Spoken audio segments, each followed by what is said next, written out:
Oh, yeah. Mic check. Are we good? Are we good? Let me know. Are we good? Come on, chat. I need to hear from you. Give it to me. Let the party start tonight. Hello. Hello, I say. What is up? It is time. I'm running. Look, I know this is weird. I know I typically don't do this. We go right into the pre-show. Well, not tonight. Thank you, Aurora. I appreciate that. Not tonight. Tonight, you get because you're here early, you get a special welcome from me, and then you get the pre-show. So, anyways, we love you. You're awesome. Mic checks and everything are good. My kids are in the kitchen making all kinds of noise. Life is normal. Life is normal. So, without further ado, ladies and gentlemen, hope that you enjoy tonight's pre-show. We got a great show for you guys and massive member pop-ins. Members of all levels, massive pop-ins tonight. Let's do it.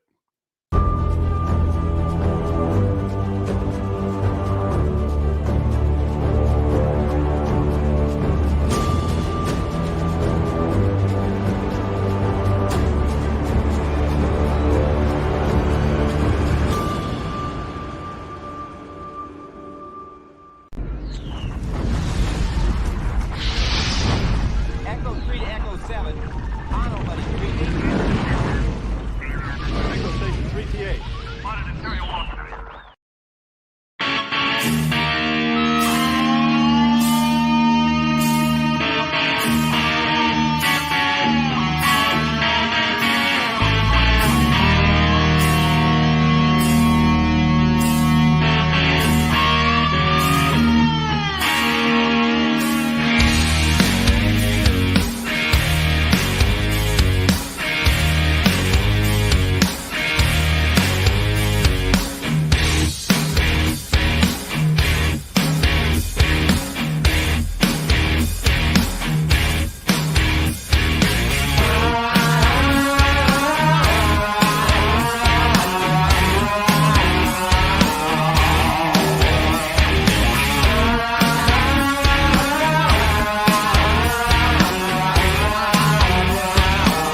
So I have to ask you the question on everybody's mind, I imagine, for the last 2 years. Does Luke Skywalker finally get to speak in this film? Though Luke Skywalker didn't have a speaking role in The Force Awakens, the actor Mark Hamill was always up for an interview. Coming back all these years later, what is it like to find Luke's voice again? Not just vocally, but metaphorically. What's it like getting back into this character after all these years? Did you go back and watch the old films? Is he at such a new place that it didn't matter? Well, in 7, you discovered Luke obviously is a hermit on this island, that there's so much unsaid about where he's been and what he's done. And actors like to write their own backstories. You know, you want to figure out what you've done and where you've been.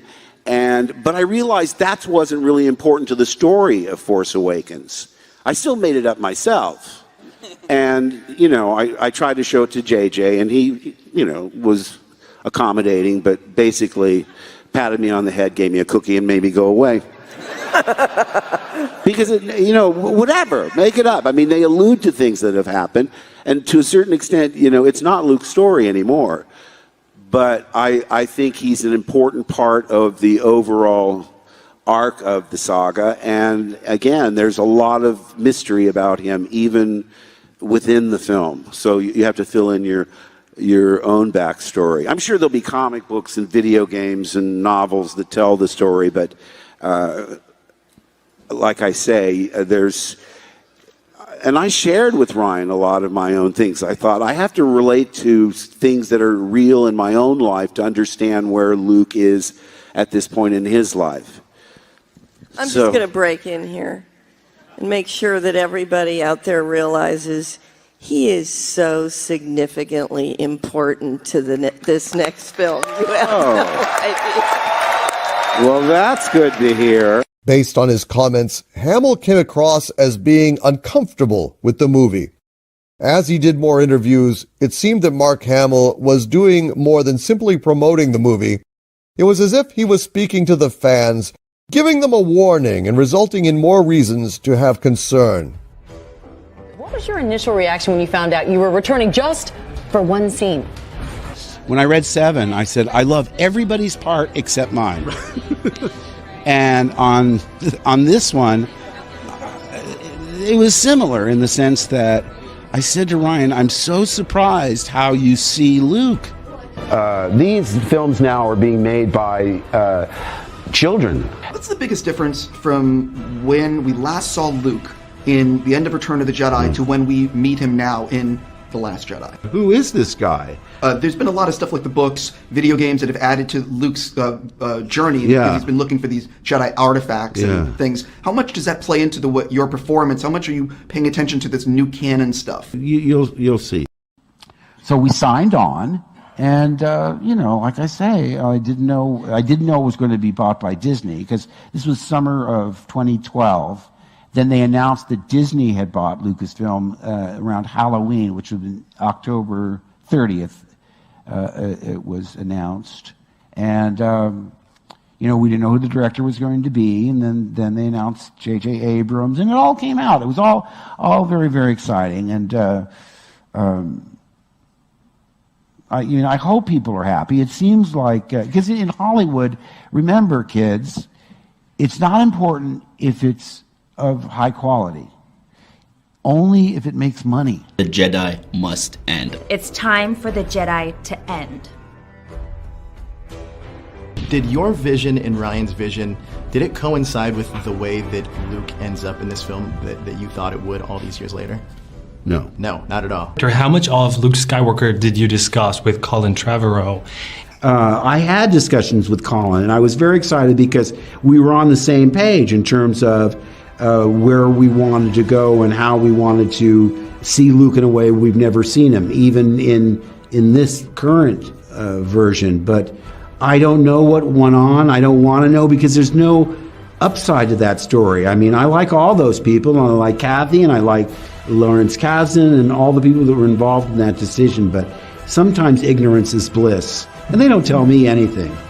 And I think it's just because the attitude of tossing on the go worked really well. So it's still keeping that kind of like Well, see, again, I mean, and I told Brian this, it's no surprise. I said, I just fundamentally disagree with your concept of this character and how you use him.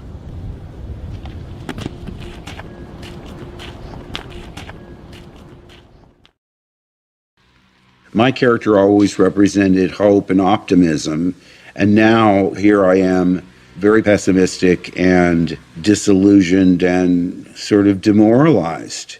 As many fans began to reflect, there was a realization that Mark Hamill had done the same thing in the not-so-distant past during the production and release of The Force Awakens. You're going to go into the movie and recapture your childhood. You're setting yourself up for disappointment.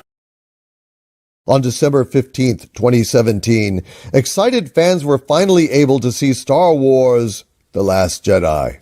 Finally, I get a chance to talk about this movie, and I'm going to start off talking about this movie by going right to it. I loved it. I love this movie, man. We love this movie, right? First time I saw it, not so much. Not so much, really? Liked it. Well, we had a good time at the premiere. I've seen it twice now, and the second time I saw it, Give it to me. I loved it the second time. Yeah, good. I had a lot of issues with the movie. There's no doubt about it. It's a very different Star Wars movie. It is something you can tell Rian Johnson you can feel his taste on this entire film. It is a different movie all the way from start to finish. They take some risks, they take some chances, and I thought it paid off for the most part. I thought I'd actually make a video and explain why after leaving the first time, I liked it a lot, but there was a lot of things I did not like. But now, after coming out of the second one, this is why I love Star Wars: The Last Jedi. I absolutely love The Last Jedi. As a complete film, this is a movie that is going to thrill Star Wars fans. It's going to completely enrapture non-Star Wars fans, just people who are going to the movies to watch a movie. They're going to love it. It's such a beautiful balance of, being connected to the overall trilogy, to the overall series, I should say, yet it stands on its own as well as a great motion picture. This is a fantastic movie that fits in very well. It is worthy of the Star Wars name. When we say we love The Last Jedi, it's because of this. It's because The Last Jedi has been doing the thing that Star Wars has tried to do since 1977. Give people hope. And The Last Jedi was what finally made me feel that too. Thanks for watching. Many fans left the theater shocked, disgusted, and hurt. Oh, man. Star Wars: Last Jedi is officially the worst Star Wars film I have ever seen in my entire life. I knew this was going to be bad from the second the opening crawl finished. General Hux, who is a comedian, he's a joke. He's a joke character. He might as well be in Spaceballs. He says a "your mama" joke. He's like, I'm on hold for your mother or something like that. Yeah. And I was like, what is happening? And the bombers, apparently, gravity applies in space, which is weird. It's pretty much The Empire Strikes Back. That's what it is. Rebels are discovered. Rebels have to escape their base. A rebel ship is constantly pursued by the big bad guys. The important character of all Star Wars history.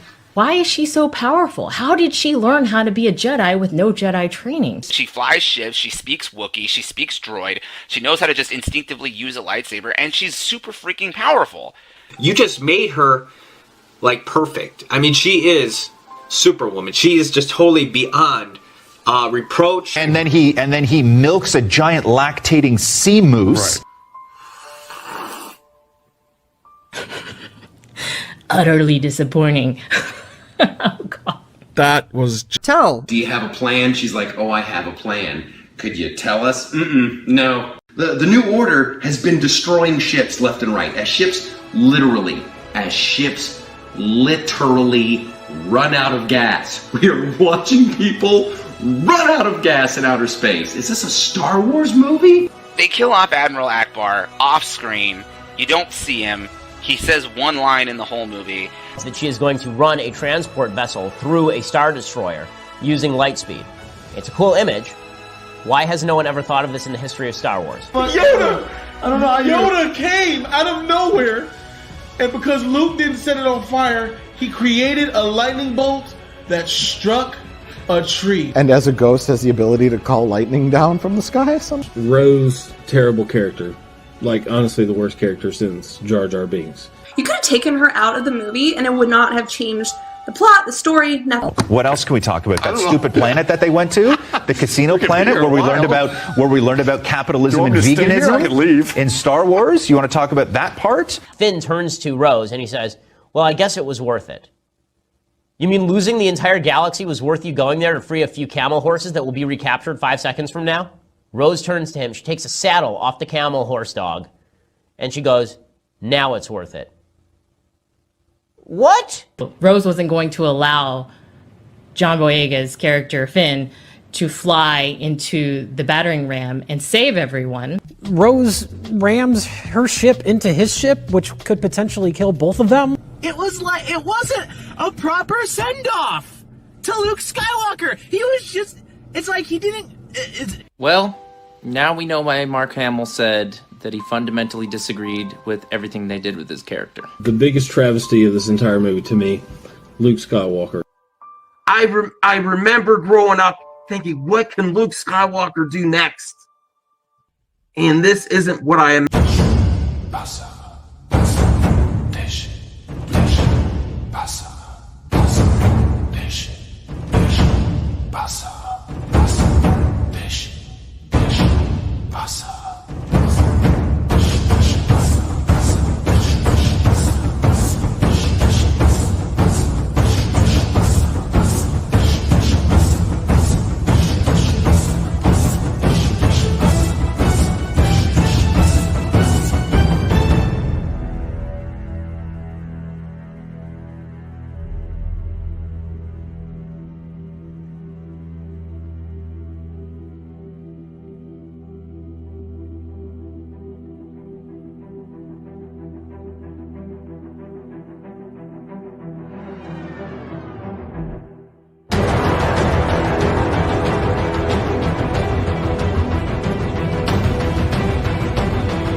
Feel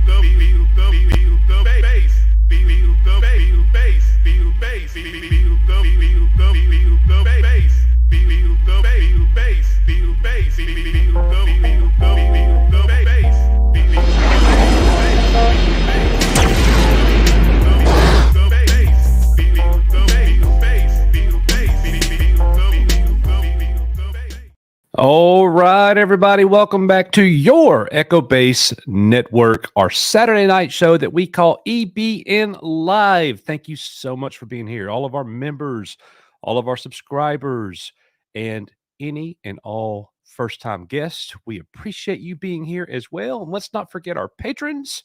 It's going to be a great show. We have prepped. Tonight's show is going to be a little bit different than our typical Saturday night show. And I'm going to tell you why here in just a moment. I wanted to give a special shout out to anybody who is watching the stream over on our second channel. Doesn't mean that it's any less important, but our second channel, Echo Base Entertainment, where we cover everything that is non-Star Wars in entertainment. Speaking of non-Star Wars in entertainment, something that we've been doing lately, we've been talking about non-Star Wars things here on the live show. So typically what we do is we go through some minor topics to start the show, we hit major Star Wars topics, and then we finish the show off by talking about some non-Star Wars items. So today what's going to happen, same as always, we're going to go through the minor topics, and I'm going to bring in Matt Rissman, who's going to be sitting in the co-host chair tonight because Nick is out for good reason, too.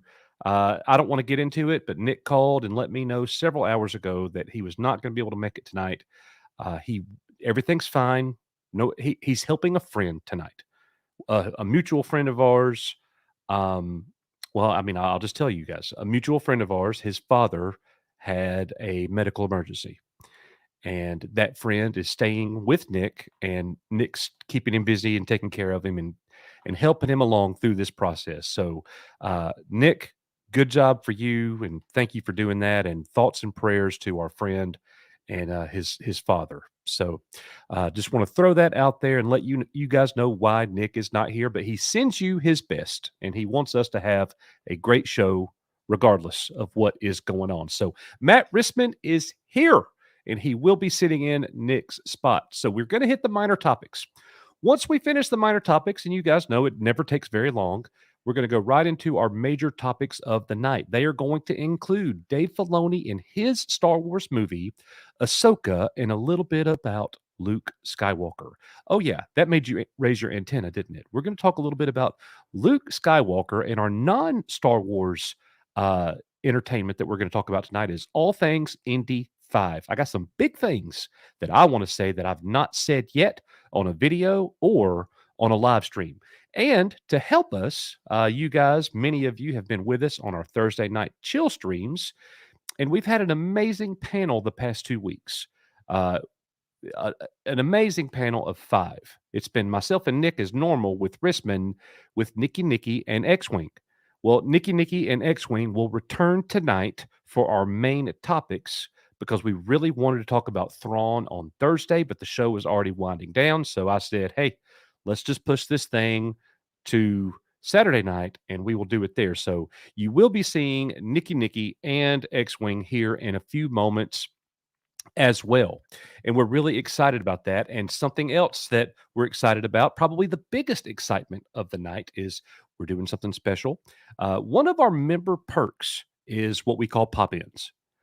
We pretty much started the pop-ins back a few years ago, and it seems like a lot of channels do that now. It's a great thing to do for your community.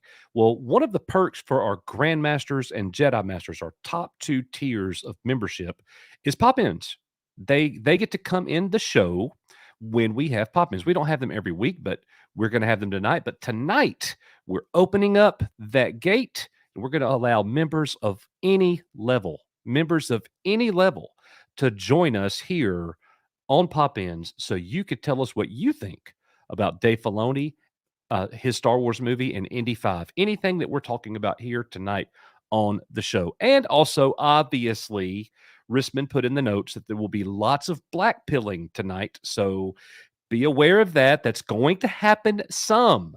So I love you guys, and I just got to let you know that on the front end. I'm just here, and I'm the guy talking in the mic, but he really runs the place. I think everybody pretty much knows that at this point. As always, guys, there are 4 ways that you can support us here on the channel. You can become a member of the channel. We got over 375 members strong. We love you guys. We really appreciate your support. We can't do it without you. You could also join us over on Patreon.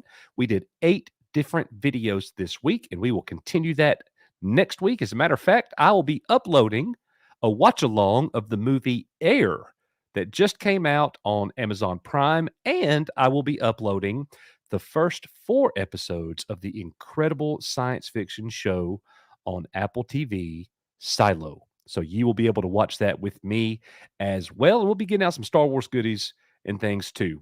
We also added some new shirts to the merch store this week. I've got myself a nice fresh black one the other day that I posted on social media. Thank you guys for your feedback. And last but not least, any and all super chats we greatly appreciate here on the live stream. That is the surefire way to join in on the conversation and support the channel as well. And we greatly appreciate those. So with all that being said, it is time to bring him in. I got to roll out the red carpet, and here it is.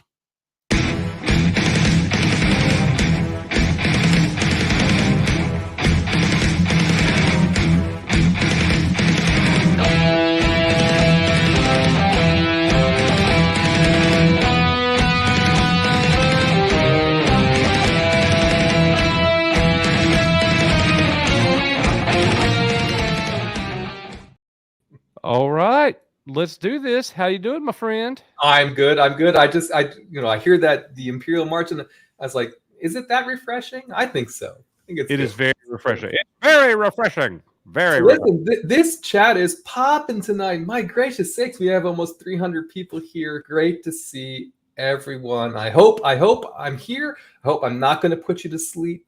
Oh, I'm not going to let anybody go to sleep.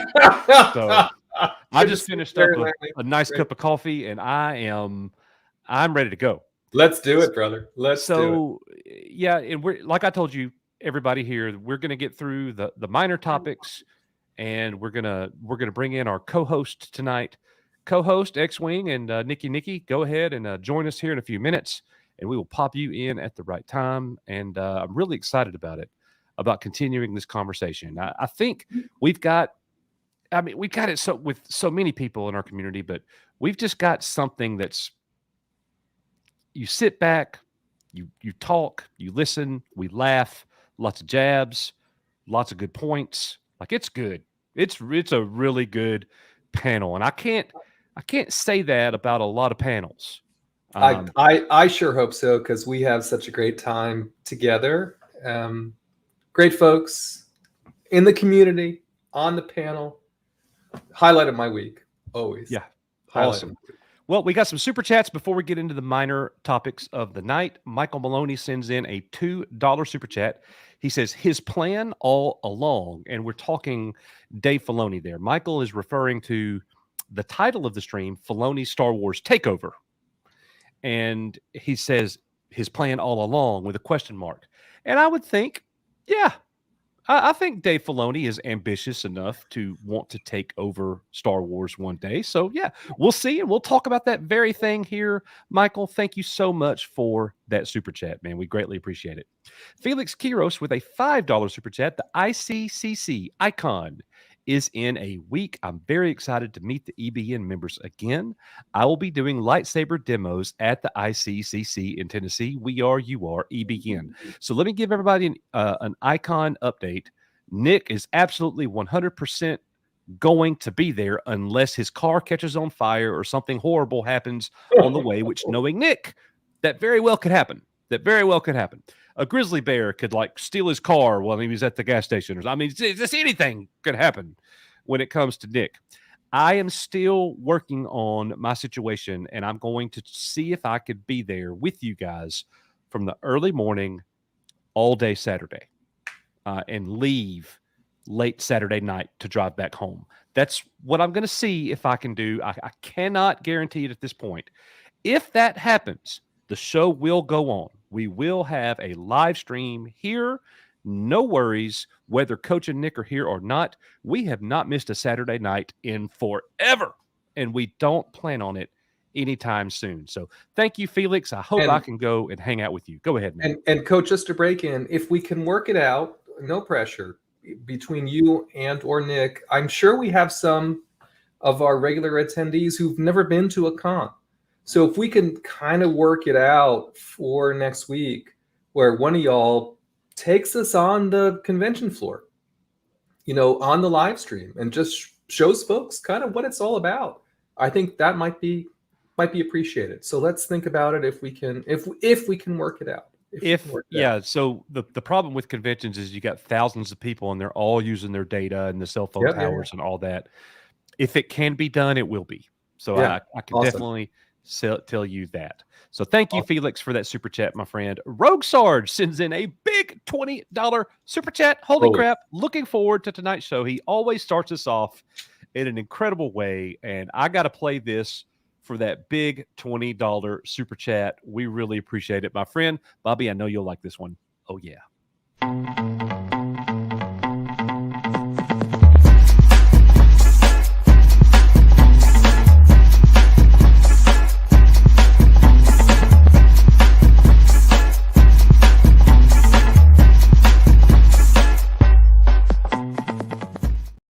All right, Bobby. Thank you so much for that big super chat, man. And Jacob Glazer with a $2 super chat. What would Brian Boitano do if he ran? Brian Boitano do? Oh my goodness sakes! Wow, you took me back on that one, man. What would Brian Boitano? Well, wow, you took me back. Thank you, Jacob. That is hilarious. Wonderful. Jedi Master Lawrence with a $5 super chat. Long live the rebellion. Down with Disney Star Wars. We tried to warn them, but they would not listen. Hashtag cancel Disney Plus. Plus, may the force be with you. We are, you are. Echo Base Network. Thank you, Erica. That is so sweet. We appreciate you, girl. Love you very much. The Gatekeepers, Daimo. You didn't change your name. You told me you changed your name. You didn't change it all the time on Discord. Yeah. All right. The Gatekeepers, Daimo. I love you, Matt Risman. Don't ban me. Yeah, we have a banning problem, aka Nicky. He on in the RCU. He made cameo as Nicky. That's a whole different story. Okay, interesting. But behave yourself and no banning tonight. Donna Hergenrither has gifted 5 Echo Base Network memberships. Thank you, Donna. We love you. We love you. Rogue 5 with a $5 super chat. Galactic Starliner crashed into the Death Star. Thoughts and prayers out to Nick. Oh, it's Risman. That's my brother. He's my brother. I put him to sleep. He's here. If you missed this, I got to play it just in case you missed it. Galactic Star Cruiser. We'll be right back in 1 minute. This is for you. Plus, it's hot as hell in this room, and I got to turn my fan on. Yeah. So this is going to let me do that. Rogue 5. Stay awake, brother. Stay away, Rogue 5. Stay awake. Stay awake. Home base to Rogue 5. Stay awake. Stay awake. Stay awake. Welcome to Star Wars Galactic Star Cruiser. We are excited to welcome you aboard to begin your fully immersive experience and your very own Star Wars adventure. You may fire when ready. Commence primary ignition. While on your journey, you will be surrounded by the best the galaxy has to offer. Stand by. Stand by.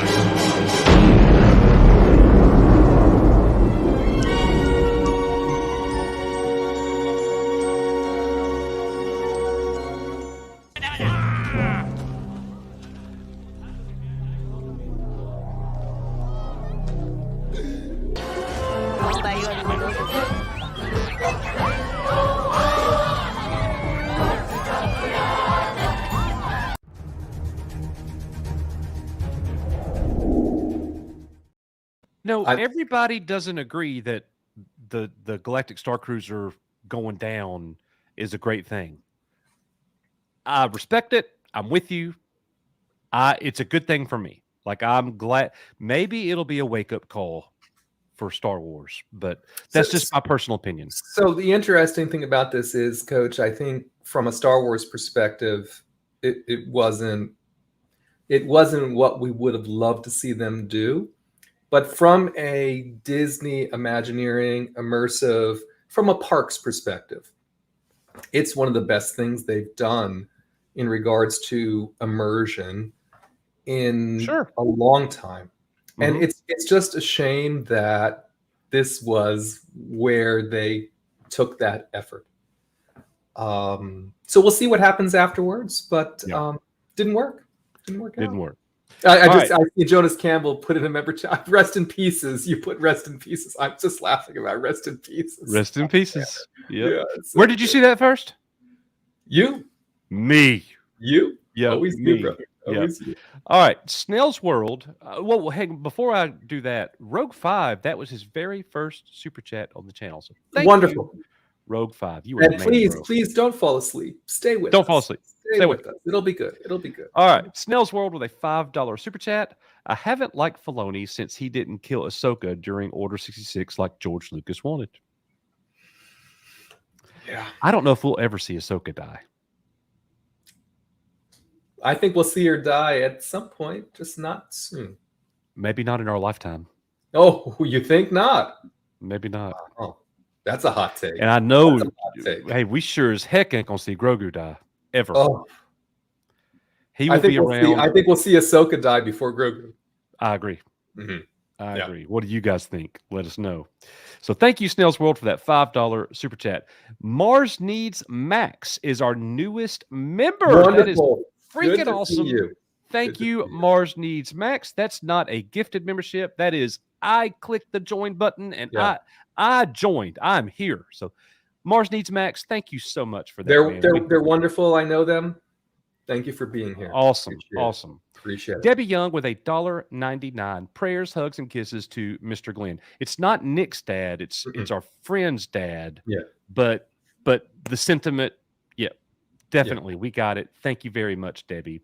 And Jonas J. Campbell with a member chat. What is up, Jonas? Good to see you.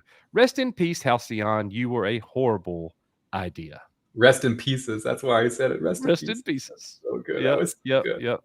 So thank you guys so much for the member chats. Welcome to Mars Needs Max and our 5 other brand new Echo Base Network members. Got to play this video to welcome all of our members. If you have not joined the member family, if you've never joined, most people that are here probably aren't members of a YouTube channel and never have been.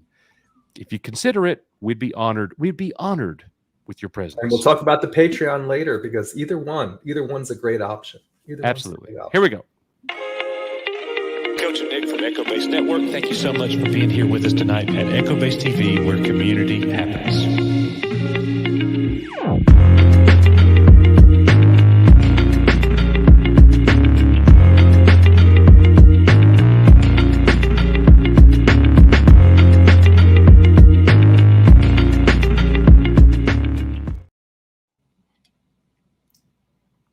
All right, caught me drinking. I did. We did. First topic of the night, and we're going to go through these kind of quickly and get into our main topic. So, Nikki, X-Wing, be on standby. You need to be here. Like, come on in. We'll be popping you in here in a minute. So, Star Wars toy collection. We're talking about a vintage original Kenner collection. Here's the crazy thing about this: the collection sold for over $350,000. Amazing. And the crazy thing about it is that the seller was the actual auction company called Vectis Auctions. They're located out of the UK. They're probably the most well-known auctioneers for high-end Star Wars items. If you want high-end, if you want a rocket-firing Boba Fett, okay, if you want a prototype that's never been released, if you want proof cards, if you want the rarest of the rare, then Vectis is the place that you go because that's where they show up. Vectis had appraised the collection. These folks are the experts, okay? They appraised the collection for $35,000 and it sold for $350,000. So go into mom's attic, get out your Star Wars toys, and send them to P.O. Box. No, I'm kidding. It sold for the price of a of a nice house here in Jacksonville anyway at $350,000. Yeah, That's exactly. A nice paid off house. Yes. Yeah, like nope, like I own my home. There is no mortgage. Wow. You know. So very, very cool there for sure. Like, look at that. Many of us have never even seen this piece right here. That's a Power of the Force Anakin Skywalker. You might have seen that in person on like a Tri-Logo European card, but that is extremely rare right there. As a matter of fact, Michael Havens, the person that runs Icon, he is selling his copy or his piece of the Anakin Power of the Force carded figure. I think he's trying to sell it for 7,000 or 8,000. Wow. Just that one carded figure right there. It is a grail. It is a grail piece. So pretty neat right there. Moving right along, Matt, to number 2. Speaking of speaking of Kenner Star Wars, speaking of icons, Mark Boudreau has passed away. Who is Mark Boudreau? Well, let me tell you. If you ever played with or looked at or wished you had the original Kenner Millennium Falcon or the Power of the Force Jabba's skiff, then he is the person that designed those toys. He spent over 43 years in the business. He worked for Kenner, and he was an icon at Hasbro. And the man has passed away. He's been suffering some health issues since he contacted COVID a couple of years ago. And he had just passed away this week. So we just want to say we salute you, sir. Thank you so much. And thoughts and prayers to his family. And thank you for doing everything that you did for us Star Wars fans. He was a big part of our childhood. 100%. As the creator of the Millennium Falcon. I mean, period. Yeah. So really, really cool there. Our third minor topic of the night, The Mandalorian Season 3 Disney Gallery. If you want to know the behind the scenes, the actual video is going to be coming to us on June the 28th. Nick and I will be doing a watch and review and posting that on Patreon. Patreon. I can't wait to see the Lizzo and Jack Black segments. That's going to be great. I know. But anyways, yes. I'll be really curious, Coach, to see what is this music playing? I don't know what's tonight? going on. You've got your ads are popping. But I'll be very curious to see what, if anything, Favreau says about the story. Right? What was the Jack Black and Lizzo thing aside, right? But what's all around the story, and how did he come up with it, and what were his influences and all the rest of it? Because I really expect we are going to hear that. I actually can't wait to see what they show us on June the 28th. It's going to be entertaining for sure. They can't say too much, I don't think, because the show was a major letdown in season 3. My opinion, everybody doesn't feel that way, but that's how I feel. And honestly, I think that the behind the scenes is coming too fast because I haven't distanced myself enough from it yet. But, they're just bringing it right back to us. Yeah, they are. Back to us, shoving it right back in our mouth. You know? Oh, no, not in the mouth. Not in the mouth. So, but anyways, that will be June the 28th. Now, something else. You see it right here. This is a hilarious article right here. It wasn't meant to be hilarious. Kenobi Season 2 is apparently canceled. And the reason is apparently, this is really, really It's the really path. funny. This is the whole path thing, right? Fans love Ewan McGregor as Obi-Wan Kenobi, and some hope to see Obi-Wan return for another season after the first one didn't go as well as fans thought it would. Unfortunately, things might not go as planned due to another Star Wars project hinting at another direction. And here's what they say. Hang on. This is the path. It's the path from Jedi Survivor, right? That's the whole gist of this article, I think. It is. I just wanted to read exactly what they said because I thought it was so funny. Unfortunately, Disney hasn't attempted to create a season 2, leaving fans with one reason with some epic moments, but failed to tell the story that everyone wanted. Jedi Survivor only reinforces the idea that Disney will likely branch off and tell stories about Jedi rather than being limited by telling another story with Kenobi. And basically what they're saying is they don't want to bring back a singular Obi-Wan Kenobi. Like, we just don't want to do that. And that is not the reason that we're not going to get a Kenobi season 2. We're not going to get a Kenobi season 2 because it got review bombed. It didn't work out so well, did it? No. Like, X-Wing is cursing in the background right now. No, I know. He loved it. Talking about Kenobi. It's his favorite. It's one of his favorite. Next to Book of Boba Fett, Kenobi is X-Wing's favorite thing. Like, if we do end up getting a season 2 of Kenobi, he's waving. He's waving at me. I see him. So, anyways, all right. The last thing that we got here is Disney. Oh, yeah.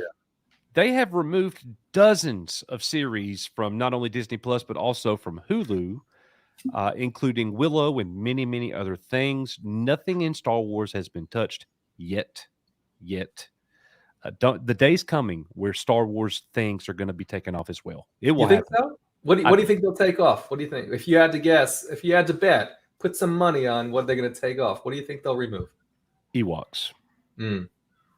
The legacy, what they're calling the legacy. Oh, absolutely. The vintage. They call it the vintage collection. I wish they were removing their own stuff, but they're not.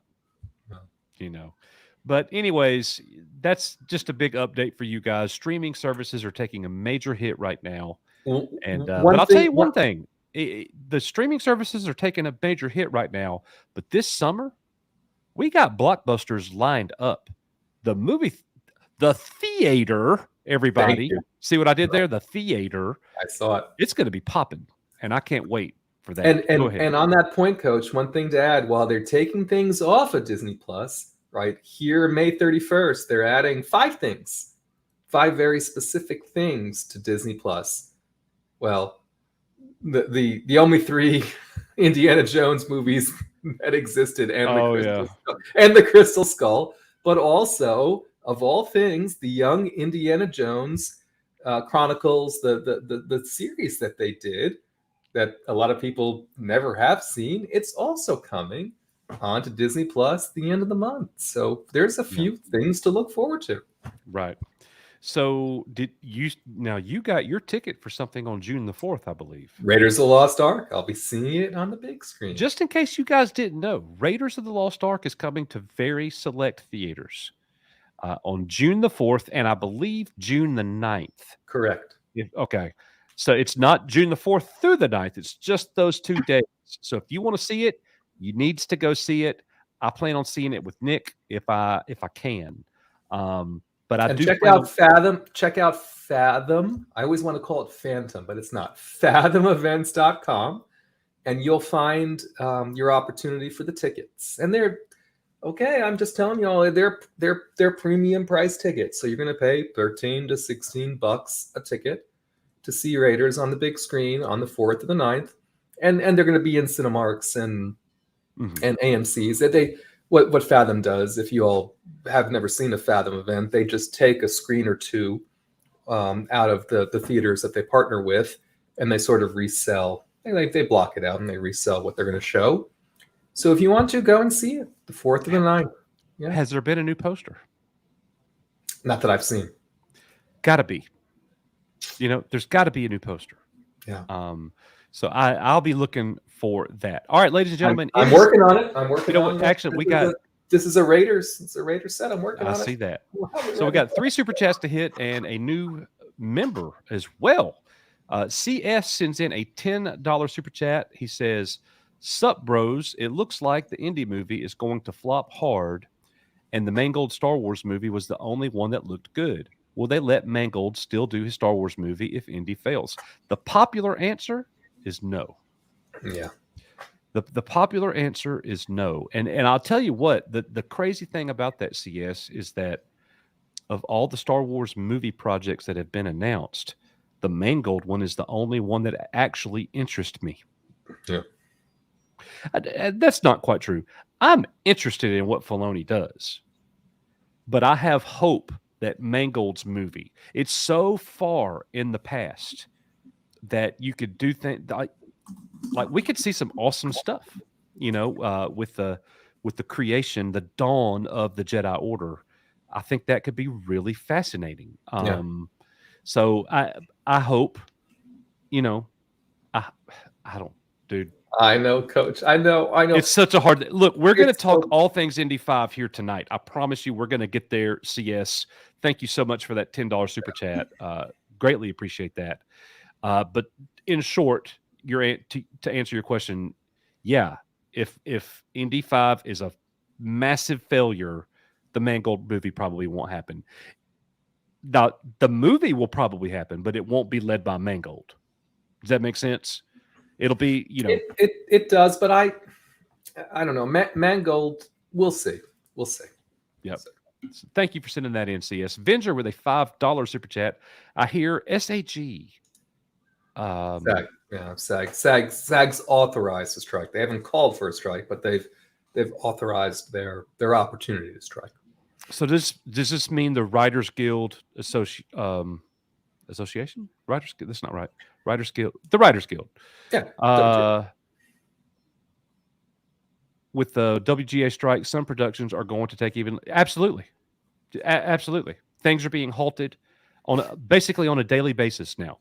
Well, and some of the major networks have, they held back their release of their fall schedules, and now the fall schedules that they have released have been, again, very focused on unscripted stuff, right? And pushing a lot of what they would consider to be, the more scripted things and all that to mid-season. And already, again, everything's going to get trickled down. It's going to include these Star Wars movies, right? Whether it's whatever they are, it's all going to get delayed. It's all going to get delayed because of so. And what we're seeing now too is like with Tony Gilroy, with no rewrites even being needed that we know of, he halted production of Andor season 2 just because of the strike, just to show support to the writers. Whether you agree with that or not, Hollywood they hit the pause button for sure. So we'll see what happens. And but that was a great question, Venger. Thank you very much for sending that in. CS has become our newest member. Thank you, CS. That is awesome, bro. Welcome to the family. JRG Projects with a $10 super chat. The only way you can salvage Star Wars is for Disney to swallow their pride, apologize to Favreau, get rid of Kennedy, then pray he can make this work before entire generations bypass Star Wars altogether. I like the sentiment. I'm with you. I definitely agree that, I think I still agree that we still need Favreau. I think I still agree. Do you? Well, I think putting words in your mouth, I think what you agree with is the best way forward seems to be Favreau and Filoni together. Neither one of them. We seem to have some evidence that separate can kind of go off. But they were the together rail. in season 3 of Mando. Yeah. So I don't know. I'll tell you this, JRG Projects. 6 months ago, I'd agreed with every word of that. Right now, it's just all on rocky ground for me right now. But I like the sentiment. I know what you're saying, and I'll tell you this: we definitely need some change, and that's what we're doing in our channel. We will continue to hold Lucasfilm accountable and demand a return to great Star Wars. Period. I say it in every video now. So that is what we are doing. So thank you, JRG Projects, for your support. And with that $10 super chat, that goes a long way in helping us fight that battle. So thank you so much, man. And last but not least, Olaf Van S with €2. Thank you, my man. He says, and no Halcyon anymore in Rey new movie now, right? I wouldn't think so. With it being failed like that. It's available for them to film, though. I mean, it certainly wouldn't be. They want to film on it. The set's there. The set's available. Yeah, I don't know. We'll see, Olaf. It'll be interesting if they put it in the movie. We'll all be laughing. We will. So that will be a very funny thing. So thank you, Olaf. And then Brandon, the anime guy, with a member chat. He says, I don't even know what this word is. Aseke. Yeah, it's definitely a Japanese word. Aseke is life, literally. And yes, as long as Disney owns Lucasfilm and Lucasfilm has Star Wars, it will never be whole. Favreau and Filoni Felony. I love it when they say felony. Yeah. have failed because KK Iger and hashtag, I'm not even going to say that. Duck Fizney. Fizney. You can say it for me. Duck Fizney. Yep. Thank you, Brandon, for that. And last but not least, Ronnie with a $4.99 super chat. Rissman said he's taking me to the Halcyon for my birthday. Fake news. That's fake news. Thank you, Ronnie. He'll probably clip that and put it in something. Yeah, it'll be like 16 minutes long to find it. Hey, Ronnie. Nick's not here. I got an upgrade. There you go. That's gonna get clipped. I'll just create a clip for him. How about that? Gonna get clipped. All right. So it is now time to move into our major part of the show. We got some main topics, and this first one is going to be quite an adventure. I cannot wait to do this with my friends, X-Wing and Darling Nikki. Nikki. My bad. Darling. Nikki. Did you call her Darling? Yeah. Isn't that a Prince song? Yeah, it is. Yeah.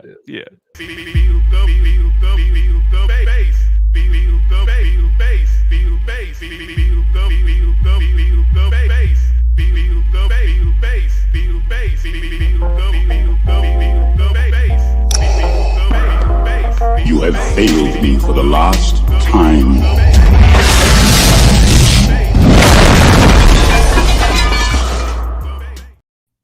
I need to re-edit that and turn it down a little bit. It's a little. Let me get that full screen real quick. Hold up.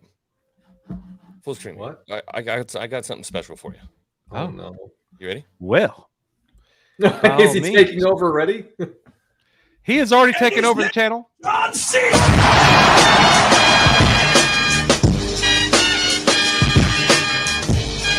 Get some X-Wings in the chat. Come on. Get me out of here. I'm done with this stream. What is happening? What is happening right now? What in the world I'm are done. we watching? First I get called darling and then this cheese. No, I'm good. Get me out of here. It was a Prince song. That's It all. was a Prince Yeah. All right. So how are y'all? Everything good? Gravy. Welcome to the show. Let's continue where we left off on Thursday night. Let's go. If you missed it, guys, go back and watch our Thursday night chill stream. It was a blast talking about the Halcyon getting blasted. It was great. Rest in So peace. now here's what we're gonna do. And you guys, I don't know if you actually looked at the production notes for tonight's show. I did. I have it pulled up here. Okay, if you pulled up the article, so if I've never Nikki's studied for a test in already my life. if Nikki's already That's read the fine. article, then No, you don't know- go that far. Don't go. okay, all right, good. So what we're gonna do is we're gonna go through this article together with the chat. Okay. 10 worst things about modern Star Wars fandom. I'm glad you picked this. Fandom. I put this in thinking Nick would have a field day, but we can do it. We can do it. Nick Jeff. would have eaten this alive. I was so looking forward to We do, starting we the can do show We with can do it. this, with him. Yeah. But we got a great panel. So what we're going to do is I'm just going to let one of you kind of lead it, and everybody will get a say on all 10 of these things. Oh man. So 10 worst things about modern Star Wars fandom, according to CBR, which we look at a lot of their articles. I mean, they do a good job over there, but this one, yikes. Some of it I agree with, but some of it, woo, here we go. Number 10, sequel hate. I'm not gonna be able to do this with a straight face, man. X-Wing. Welcome to the Thunderdome, bitch. Yeah. You're up, X-Wing. Sequel hate is bad. Yes. They're saying this is the worst. This is the top 10 worst things about Star Wars It's fans. the 10th Sequel one, hate. though. It's the least worst. It's the least worst. Yeah, but it's in the top 10, Matt. It is in the top 10. I don't even know what to say right now. I mean, look, all right, I'll start us off. They're wrong because the sequels are terrible. And if you want evidence, take a look. How dare you? Take a look. 42% audience score won over 100,000 votes. 42%. That movie is horrible. By the way, we'll be bringing this article back up again later on. But look, the sequels deserve to be hated on. So CBR, you're absolutely wrong on this one. Yeah. Now here's where they go too how far. you can even stand on this. Here's where they go too far. Okay. And some people in our chat, you're going to disagree with me. I love you anyway. See, I'm going to say some things that you're going to disagree with. And I hope that you remember it's okay to disagree. Don't take it personally. I'm not attacking anybody here. Oh, they'll take it personal. I know. So the sequel hate isn't bad. It's the people that either like the sequels or hate the sequels. The hate for those people is bad. Now that I'll go with. If I'm getting attacked because I hate the sequels, toxic positivity. That would be in the top 10, or vice versa. If Star Wars Santa has been on this show multiple times. I love Star Wars Santa. He loves the sequels. I love Star Wars Santa. I don't agree with him on that, but I'm glad he likes it, and it's cool with me. I don't give a crap. You know what I'm saying? So that's kind of where my mind's at with this whole sequel hate thing, because it's always nice to point a finger one way. But here's the deal. You can take two routes and look at the sequels and see what works and what doesn't work, okay? So if you want to take the Hollywood route, you're not a Star Wars fan. Let's look at the numbers. Every single time they put a movie out, they lost 250 million consecutively every single time they put another movie out. So of course The Force Awakens comes out, and of course it's going to make a bunch of money. But then you get to The Rise of Skywalker, which is arguably way worse than The Last Jedi. We just hate it because everything they did with Luke in The Last Jedi. But you look at The Rise of Skywalker, it is a phenomenally bad movie. I only saw bad movie. I don't even remember. You're losing money the entire way down, which, by the way, you have a license to print money with the Star Wars IP. Now you're figuring out how to lose money, which is an accomplishment. So let's just give Disney that. Now let's look at the fan route. How's the sequels working out for you, Disney? How's the Halcyon? People are loving the sequels experience. Oh, shit. That's right. You built a $500 million hotel and had to close it a year later because people don't like the sequels. So explain to me how that's on the top 10. Absolutely. Nikki? You know, it's funny. I actually saw this article because of Star Wars Santa the other day. And I told him, I'm like, this article is very gatekeepy about fandom. So... Yeah, you know how he found the article, right, Nikki? Of course. Virtual paperboy man, yes. Yes, I know. Okay, if there's sequel hate, I mean, it's for a reason. If it was good, people wouldn't be hating it. I think that's pretty much sums it up. There you go. Matt, final word? I'm with you, Coach. It's to me, I think the damage that's done by the sequels is exacerbated by the fans just going at each other, even all these years later. Just continuing to beat that dead horse, like that dead space horse, I guess, in this case, right? Even more so. I love it when people compare it to prequel hate. That's the funniest thing in the world to me. They're like, you know what the difference happened during the prequels. I'm like, okay, and the difference is too, like the reason people are saying, oh, I bet you with time the sequels will be revered like the prequels. The main difference is that at least the prequels connected to the main storyline. This doesn't feel like even though it says Skywalker Saga, it doesn't. What, Rey? I'm sorry, it doesn't feel like a Skywalker movie. And also, what is that ad for above that picture? That is very weird. Can you imagine at the end of that Revenge of the Sith, he's like, I'm Anakin. That's Anakin Amidala. Oh my gosh. Everybody's like, what the? Oh, this article only gets better. Hey, so look, Can't wait. the sequels are not going to age like fine wine. No. Although with the stuff they've been putting out now, it's looking better. The prequels aged well, not visually, but as a story. Yes, they aged well visually. Are you kidding me? Let's not get into that. The point is that at least it connects to the OT in more ways, and this connects to the rest of all the other movies. I agree. So what do we think is going to happen in 2025 when we have two anniversaries happen in 2025, right? Do we know which two? Oh, God. We have two anniversaries happening. It's 20, isn't it? 20th of Revenge. Yeah. And the 10-year The Last Jedi. No, Force Awakens. Force Awakens. So what do we think is going to happen in 2025? Ooh, it's a war, y'all. It's a war. It's a war. I can't wait.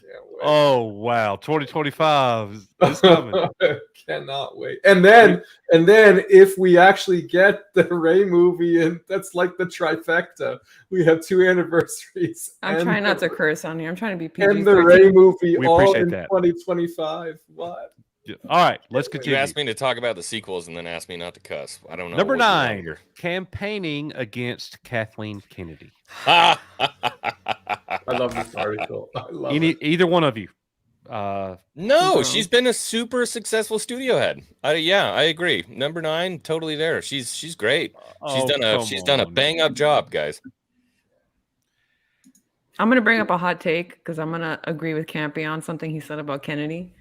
That she could be a great producer, the best producer in the world, right?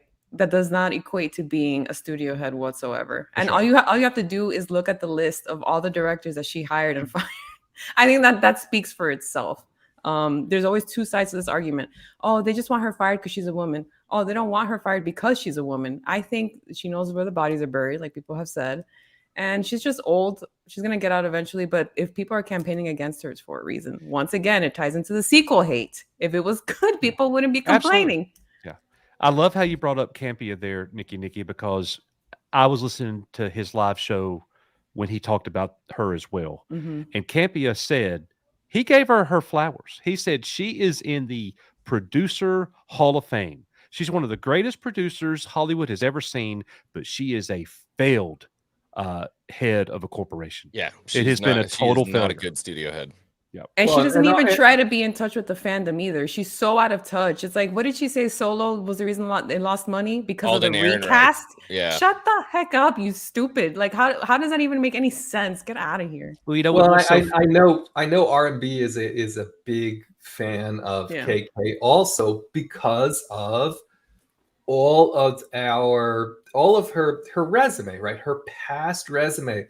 And again, let's not dispute those things that she was involved with. Whether you think she had an active or a passive role in those things, put it to the side.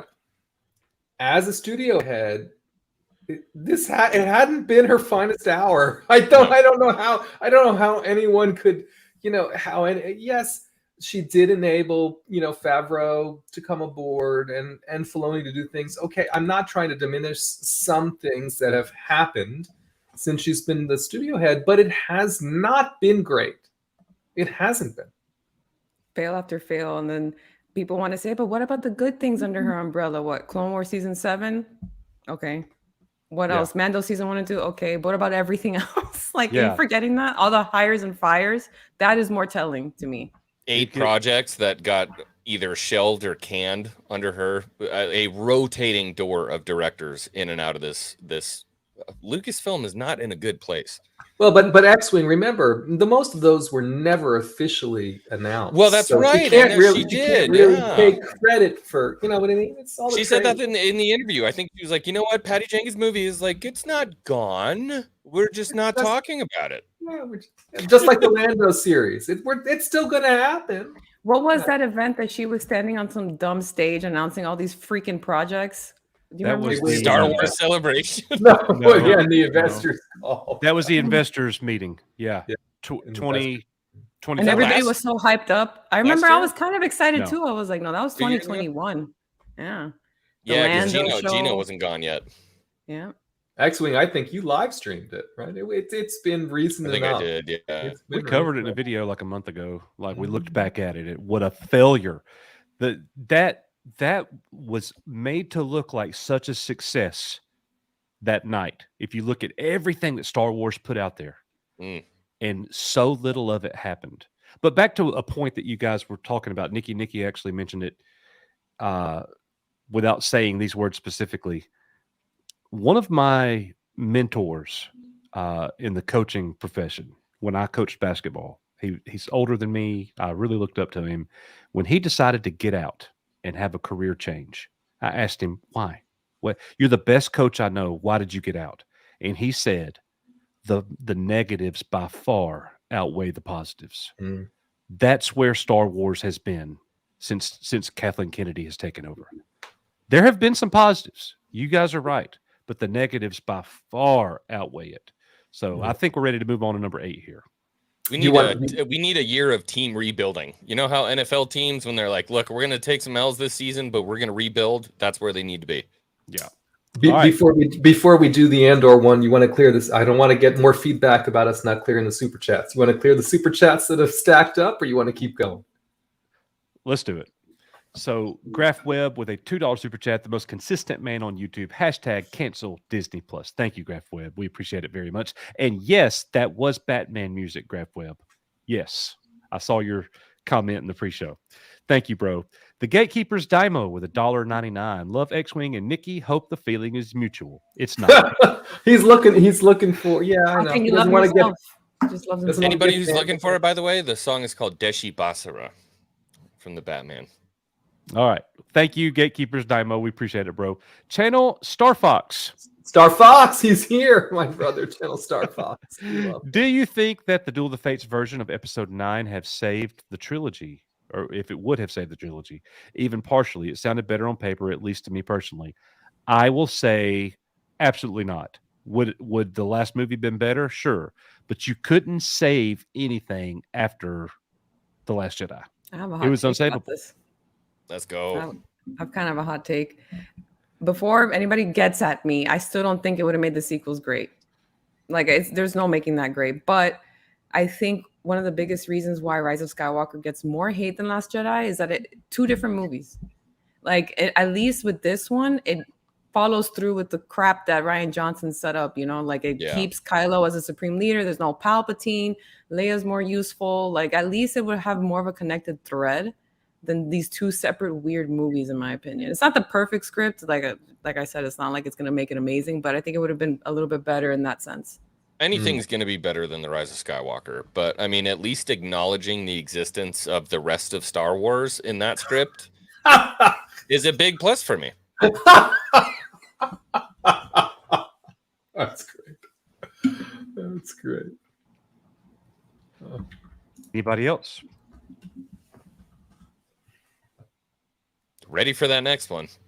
All right, I'm putting a poll together because what Nikki just asked is It would have new made to it more me. cohesive, in my opinion. It's new to me because I have not one time thought that The Rise of Skywalker was worse than The Last Jedi. Oh, it's way. I mean, 100%. Last Jedi is horrible because of what they did to Luke, but Rise of Skywalker, it was just like this fever dream of like fast-paced acid trip. Like, it was the weirdest. Yeah, my That's- money that's- is on Rise of Skywalker. It's a two-sided question. So, like, which is worse for Star Wars and which is a worse movie? Like, The Last Jedi, in terms of composition, is a way better movie than The Rise of Skywalker. In terms of how bad it was for Star Wars, The Last Jedi is way worse for Star Wars than The Rise of Skywalker. Yeah, part of me died in the theater that day. No. In the wear code? Shut up, Matt. Shut up. My gosh, I'm trying to keep us on target here. All right. Vote in our poll. Let us know what you think, guys. Which one was worse, The Rise of Skywalker or The Last Jedi? Just curious. They're both terrible. So, Man, that Matrix scene at the end of the last, oh my God, the Matrix Luke with the weird little roll thing. Bro, Rise of Skywalker gave us Rey Skywalker. That's like the worst way to end a freaking trilogy. I'm sorry. Yep. There's a lot. All right. The worst things about Star Wars fandom, number 8, comparing everything to Andor. We'll let Risman start with Yeah, that's for Matt. Yeah, 100%. I don't see why this is a problem, right? Andor is the best thing we've gotten from Disney Star Wars on Disney Plus. Disagree, but it's okay. So I mean, you know, I like it. Don't get me wrong. I wish all Star Wars was as bad as Andor. What? Oh, okay. Yeah, I can go with that. I would say, like, for me, if it's the Oh, I can go Disney with that. Plus content, it goes like Mandalorian season 2 and then Andor's underneath that. Because it scratches a certain itch for a Star Wars fan. But I mean, when it comes to like what Disney has put out, Rogue One is still miles above Andor for me. I think it's this is a non-starter for me because Andor feels so, like how people said, non-Star Warsy, that like I don't compare anything to Andor. Like, it has great writing, but to me it's just like, I'm tired of this Mexican in space. Like, I don't want to see another show about him. I think I put him to sleep again, Coach. I think I did. You know, the best thing that Andor did, and I seen this somewhere else, so I'm going to steal it because that's what we do, right? The best thing that Andor did is it made the Empire a character, right? It took that thing that we think about Boots as and the all. Empire, and it made it something more real. Luthen. So for me, I think that's the best thing that Andor did. I get all the rest of the feedback, by the way. I'm a huge Andor stan, but I get it, right? I totally get all the Andor and all the rest of it. I get it. So Luthen made the show watchable for me. The I times that he was was on. just about to say 100%. that. Like there is stuff in that show that really sticks. Luthen being the big one, man. I mean, like he has the best scenes in the show. He has the best dialogue. Like maybe we should have done a Luthen show. Oh hell yeah! 100%. Stellan Skarsgård is amazing. He could do anything, dude. Andy Serkis, as Kino Loy, we couldn't go into the bright spots of Andor that were because the actors or actresses actually took that dialogue and really nailed it and made it. It still doesn't mean that the show hit for everyone as a Star Wars show. That prison Imagine a was the show dumbest with- thing they could have done. Imagine a show with Luthen and Saw only about the rebellion and getting their hands dirty. That Yeah, I mean, again, I think Saw's performance in Andor might have even been better than it was in Rogue One, just because of just the well, emotion. he didn't stand there to die. That's why it was better. Yeah, just the emotion that was put into it and all that. Yeah. So anyway, keep going, Coach. I can. Here we go. Gotcha Number on 7. Andor forever. The number 7 reason why Star Wars fandom is in such a bad place or so bad. Ignoring animation and spin-off materials. This is dumb. This is just a dumb point. Yeah, it is really dumb because guess what? What was it? I wish we could get the numbers pulled up about how many people watched Rebels when it did air. These animation shows aren't supposed to make or break if you love Star Wars or not. It's just supposed to add added context for enjoyment. So because I never watched Rebels when it aired. Me either. And now I didn't either. I did. This is a dumb point. No, Coach did. You did. You watched it when it was airing. Yep, season 1. Damn, I didn't know anybody had Disney XD. Yeah, I didn't have it. I did. No, I never watched it. All right. So number 6, not counting canon. Now let's explain this one a little bit. Yeah. Some Star Wars fans have a deep love and respect for the comics, books, and video games, just not the canon ones. There is a huge portion of the fan base that grew up in the expanded universe, which is now referred to as Legends. Those stories haven't gone anywhere, and occasionally Disney adds a little more Legends material. But what's important to note is that these areas are not ignored either. Thrawn, for example, has been taken from Legends to canon. The fan base that refuses to acknowledge the canon and just wants reruns of Legends is missing the point of this dual storytelling strategy. Both can exist and be enjoyed at the same time, with one offering unlimited potential and the other adapting beloved characters in a new form. Hating one to serve the other is pointless. Who wrote this article, man? That was a lot of words, wasn't it? Yeah. That was a whole lot of nothing because that was a Disney can't even keep track of its own canon. That's the problem. Like they can't even keep track of their own established canon. So what does not counting canon mean? Well, and let's not forget, we can't trust them with canon characters, not to mention expanded universe characters. So, like, one's already off the table. So how am I supposed to feel about you now diving in and ruining the rest of the stuff that we already love? This goes back to something, Coach, I think you said in one of your videos here this week in regards to the cherry picking. And it's and some other things that I've seen, from your buddy from last night that I've seen on Twitter and other places, which is it's so tough. It's so tough to get the right balance because the feedback was they put away and they discounted all the Legends now, the EU material, and now they've cherry picked it, and now they're putting their own spin on it. So what's the right answer? Does it have to be exactly the way it was written? Is spinning it a little bit okay? We're going there. Yeah, I know. This is exactly on that. This point makes no sense. Point. Yep, I'm with you. Yeah, I mean it's CBR. You have to take all it. Right. Yeah. Number five, bullying. Oh my god, I'm gonna lose my crap. I'm gonna lose it. Love this. I'm gonna lose it. Oh, I knew you were gonna like it. So look, like, first of all, I will call out, hate and evil, but we're talking about a character. We're not talking about a person. You know, and the media and other people, they like to play the whole Kelly Marie Tran card and Ahmad Best card and all that. Well, there were never any receipts, and I would condemn anyone going after Kelly Marie Tran or Ahmad Best as a person. Now, as a character in Star Wars, sure. But here's the other thing too. If an actor doesn't do well, you are in the spotlight and you have to be able to take a certain degree of criticism. Reva. I was a freaking high school basketball coach. And one year when my team went 6-23, the newspapers destroying me, fans are destroying me, our own parents in my stands were destroying me. You know, and I didn't sit there and go, "Oh, they hate me. What am I going to do? Oh my gosh." No, suck it up, Buttercup, and deal with it. Like, that's part of the job. You know, act better is what I would say. Now, if it's a racial thing or something like that, there's no place for any of that. So I'll stop there and let you guys go. There is okay. I had an argument about this. This is what led to one of the infamous clips from Santa's streams. Are these people getting racist comments on the internet? Sure.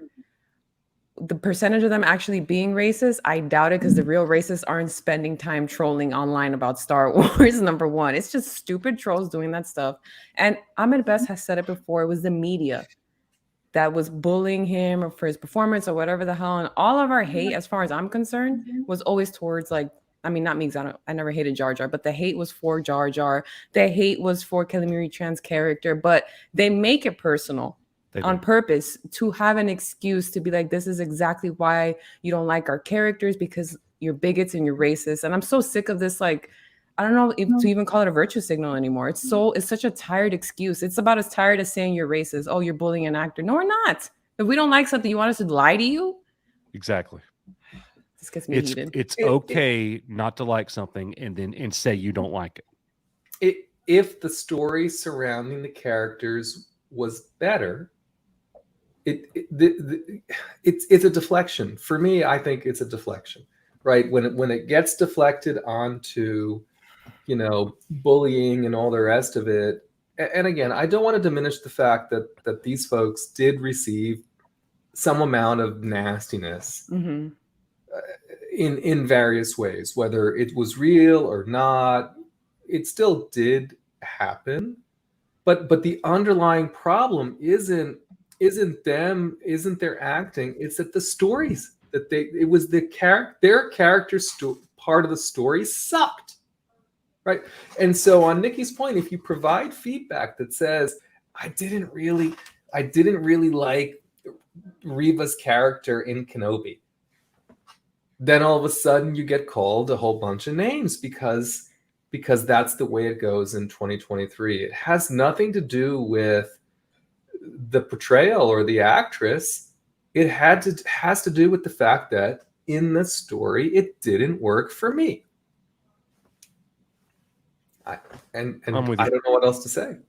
And I hate too, there's a portion of it that I think that they're talking about here in 5 that brings up the R word, right? Because this is something that Disney does often. They recast or they put somebody in a position, and the first thing they say is you're R-ist because you don't like that person. The biggest example for me is always going to be Reva and Trilla. Neither of which were played by your, you know, homegrown old white gal. And I love Trilla. I love Me Trilla. too. And it was a carbon copy of that into Kenobi, and Reva just did it was awful. It was a bad retelling of Trilla's story. So Yep, yeah, these are all like kneecap shots that try to end an argument without actually considering anything that the person's upset about. So Well, and some people have also said too, you know, I love the actor, but the role wasn't for them. But even that is taking it too far for some people. Even that is like, oh my God, you know, racist this. That's soft. So who really had, you know, with y'all's examples, the people that have the problem here is not the people that don't like the character. It's the people that don't like you because you don't like the character. Right. That's Toxic the problem. positivity. Yeah. So, like, dude, I just don't like Reva. That's it. I didn't like Kenobi as a whole. And what's Yeah. funny is when I talk about that show, I trashed the show for an hour and a half, and then somebody brings up the name Reva, and I'm like, yeah, well, don't even get me started on that. Ahmed Best is a great example of like they just used him because, for example, you want to go to like the episode of Mando that he was in. People only like that episode for a meta reason because they knew it was him. People that don't know who that is, I kid you not, I was watching reactions to that episode. Even Black people, white people, Hispanic people that didn't know who he was were like, "Is that Mace Windu?" for like a split second because people didn't know him. Yeah, But I the thought it people was, but the online- green lightsaber. Yeah, but people online were saying what a great episode, his redemption arc. He didn't need a redemption arc. He was already a favorite of ours. So it's just it's gaslighting the fans into thinking something is good when it's not. Nothing saves a show more like a game show Jedi, right? Give me a game show Jedi I any watched day it. of the week. I watched it. I thought it was cute. But this I love is this too little much. game show.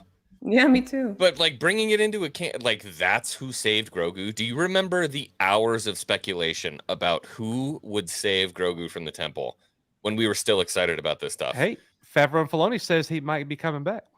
Oh Of yeah, we course haven't he's seen- coming Oh, back. Are you shit. kidding Yeah, me? he's gonna get his own show if they could ever finish one. Haven't finished the story.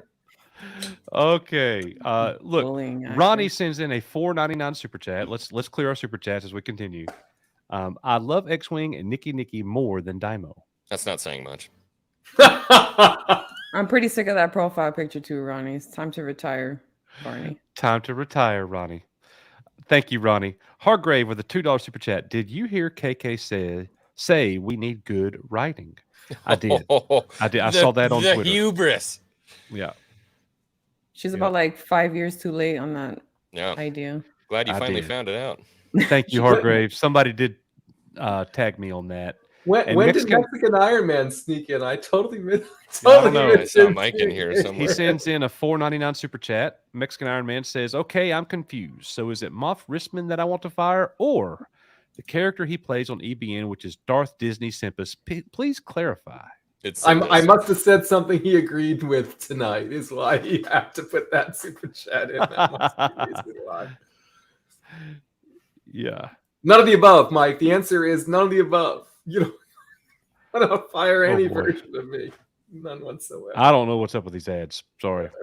All right. Oh, there it is. What in the world is that? Is that oh, Bro, I can't. I don't read wanna what- know what I you're can't read. I Googling. just. I It's a can't read what- snorkeling mask. I Get your can't head read out of what the actually- gutter. Sorry. All right, Reva. Put in the like it. Okay. Keep going. Number 4, internal development conspiracy. There's a civil war at The Civil War. Lucasfilm. There's a Kathleen Kennedy's not allowed on set, and all this stuff. What do you guys think? I'm not gonna start. How does that? Okay, again, I think this is what happens when you spend too much time online, and I put myself in that group. For a normie that doesn't like Star Wars, how does that even make sense for them? How's this number 4? You ask a normie like my dad or anybody, be like, "What are you talking about?" Like nobody Exactly. knows. This is I such have a no idea. stupid straw man argument. This sounds like a United States government briefing. Internal development conspiracy, Right? What? Hot off the presses. Shut up. But again, remember the topic of this article, which is the 10 worst things about modern Star Wars fandom. So I suppose they're talking about the fact that They're tired of Doomcock. They're tired of whoever. Here's the industry leak. Here's what's going on. And So my question would be, and I have something to say about this, but why is this a problem in the Star Wars fan base? That's my question. People speculate about what's going on internally at Lucasfilm. Why is that a problem? Yeah. Anybody got an answer? Chat? Nope. Anybody? nope, there is the- because it's not. It's not a problem. That hit number 4? They're That's saying number 4. that the rumors and talking about it was leading to like toxic fandom. It's like, no, it's not. But the thing is, it's like you go to Jason Ward's articles, and what he's telling you is like bona fide happening. Yeah, I put my personal opinions aside. He's barely been wrong. Exactly. About the stuff. I'm the so- same way. I'm the same way. I wouldn't walk across the street to talk to him, but he's Dude right. hasn't missed. That's right. Well, it's his job, right? I mean, he's good at his job. Unlike some other scoopers, but But beyond that, also, what I think is funny about this is like, this is disavowing the fact that there may be people with different opinions inside Lucasfilm, which is shenanigans. You're telling me that there are people that are working for Lucasfilm that don't think differently than other people that are at Lucasfilm about Star Wars? To disavow that completely is the dumbest thing I could think of. Like, of course they think differently. look at Mando Two things season can be true 3. at once. Look at Mando Yeah. season 3. There's no way that they made that season with the same love they did for the first 2. It's such a weird fever dream. I'll never get over it. It's so weird. But it doesn't mean that people have battle axes and they're trying to chop each other's knees off at Lucasfilm and there's a Right. massive, like, legitimate civil war. But I mean, to say that there's not differences, we wouldn't have gotten 8 directors let go on creative differences. It's a thing. Well, they weren't really let go X-Wing because they were never confirmed. That's right. They were, yeah, it was never a thing. I forgot. Sorry. All right, number 3, ladies and gentlemen. Upset with the change of Oh direction. my god! And look who they use. I know. I love it. I love the Grand Egghead. I love to see. That's gaslighting, bro. Oh, wait until you see number 1. Number 1 is the best. Yeah, the comment here is both fan bases predict. Talk about MCU and Star Wars. Both fan bases predict what they would like to see happen in the next film or TV show, and then get upset if the franchise goes in a different direction, ignoring their fan theories. That is so dumb. That is very dumb. That is very dumb. Let's just. Anything else? Well, we could just go ahead and go to number 2. They were smoking something from California at that point because Star Wars for kids. They choose the furry show as like the freaking thumbnail for it. I mean, look, this is not a we problem. could do an hour on this. I don't have anything to say about it. I haven't watched it. I'm not going to watch it. But if you watch it and like it, great. I don't care. But it's not a problem for me, you know? What I don't understand is this argument. Star Wars was for kids. It's always supposed to be for kids. And they always love to pull out one sound clip from George Lucas. You know, I made this for kids, yada, yada. Right. That may be true, but he didn't make a kid's movie. And that's what drives me nuts. It's for the family, I think, is what he like. I'm not trying to say what he meant to say, but clearly he's making Star Wars for the family to enjoy because it's the theme of Star Wars is about the family you choose, the family you find, blah, blah, blah. It doesn't mean to make it freaking... Man, I'm not even going to start. For kiddies, that's what I'm saying. Like, I grew up with Star Wars. I saw people get stuff lopped off their bodies. I saw people be murdered ruthlessly. Like, it is not incest. A kid's show. There was some incest in there. Yeah. But I'm just saying, like... it wasn't intended. It wasn't. You know what I mean? This was it's a very adult type Revenge of the story. Sith is so dark for a kid. He murders children in the movie. Coach, I can't wait for number 1. I can't wait for what happens with number 1. I can't wait. I can't wait. Yeah, but look, all right, so let's go ahead and do number 1. Here we go. This one, this one is a problem. This one is something that, here we go. Oh, geez, I know. I love it. I love this article. I love This whole article was gatekeeping. It They was. want to put that as number 1. That's so true. Stupid. That is so true. Gatekeeping.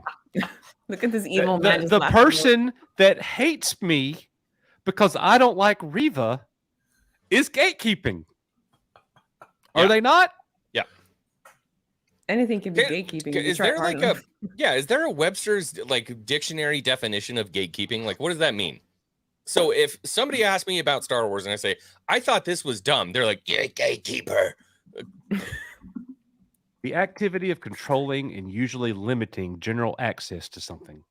I do that all the time. I hack Disney Plus's servers. I say, I put a firewall in front of it. I'm like, you cannot watch Mandalorian. Here's a better definition. The action of discouraging or criticizing others' participation in or enjoyment of a shared activity or interest. Ooh, so Rissman, that makes me think of the people that say, shame on you, coach. You went to watch Return of the Jedi in the theater. You're supporting Disney. Yes. Or do you remember when Wakanda Forever, they're like, if you don't look a certain way, you're not allowed to watch this movie? Let's not even get into that. But like this, Okay. you know what that definition tells me? You know what that definition tells me? That people need to get thicker skin. That's all this is about. If you think my opinion is gatekeeping, grow up and don't listen to me then. Turn it off. What do you care? Now, Nobody wouldn't survive the 80s. Wouldn't survive growing up in the 80s. Now, in terms of Lucasfilm and like George Lord, that definitely needs to be gatekept. Look at what happens if it doesn't. You need to have a set of like laws and lore you adhere to, or else everything becomes a disaster like it is now. It's all over the place. Yeah. So get out of here with this gatekeeping crap. I don't get it. Like, maybe it's because I'm built differently. I don't know. But I don't watch somebody's review of something on YouTube and go, I better not go see that. He influenced me to not go see that movie. Like, why don't you form your own opinions? And if you're incapable to do so, get off the internet. The gatekeepers. You're gatekeeping Star Wars. I wish I could gatekeep Star Wars at Lucasfilm. Shit. You know, we're going to be talking about Indiana Jones here in a few minutes. Oh boy. And what you just said, X-Wing, I completely concur with. There are so many people that are trashing on a movie they haven't even seen because of the Access Media reviews. And I think it's worth a discussion. I really do. That's the first. When a movie came out, I went to Roger and Ebert and I looked at their review and I said, I don't want to say I was really excited for this movie, but they gave it a 25%, so I'm not going to go see it now. What? But that doesn't make sense. Not only is it Access Media and the trades, but now, Coach, on your point, it's also YouTube. We have countless examples of folks, whether it's in streams or in Discord or other places, who we interact with on a daily basis, who say, you know, I'm not going to go and see that because these other folks who I trust, who have gone to see it, have said this, that, or the other. So while I totally agree with X-Wing, and I'm a huge proponent of forming your own opinion, that's not the world we live in 2023. It's just not. If you want to watch something, follow my lead.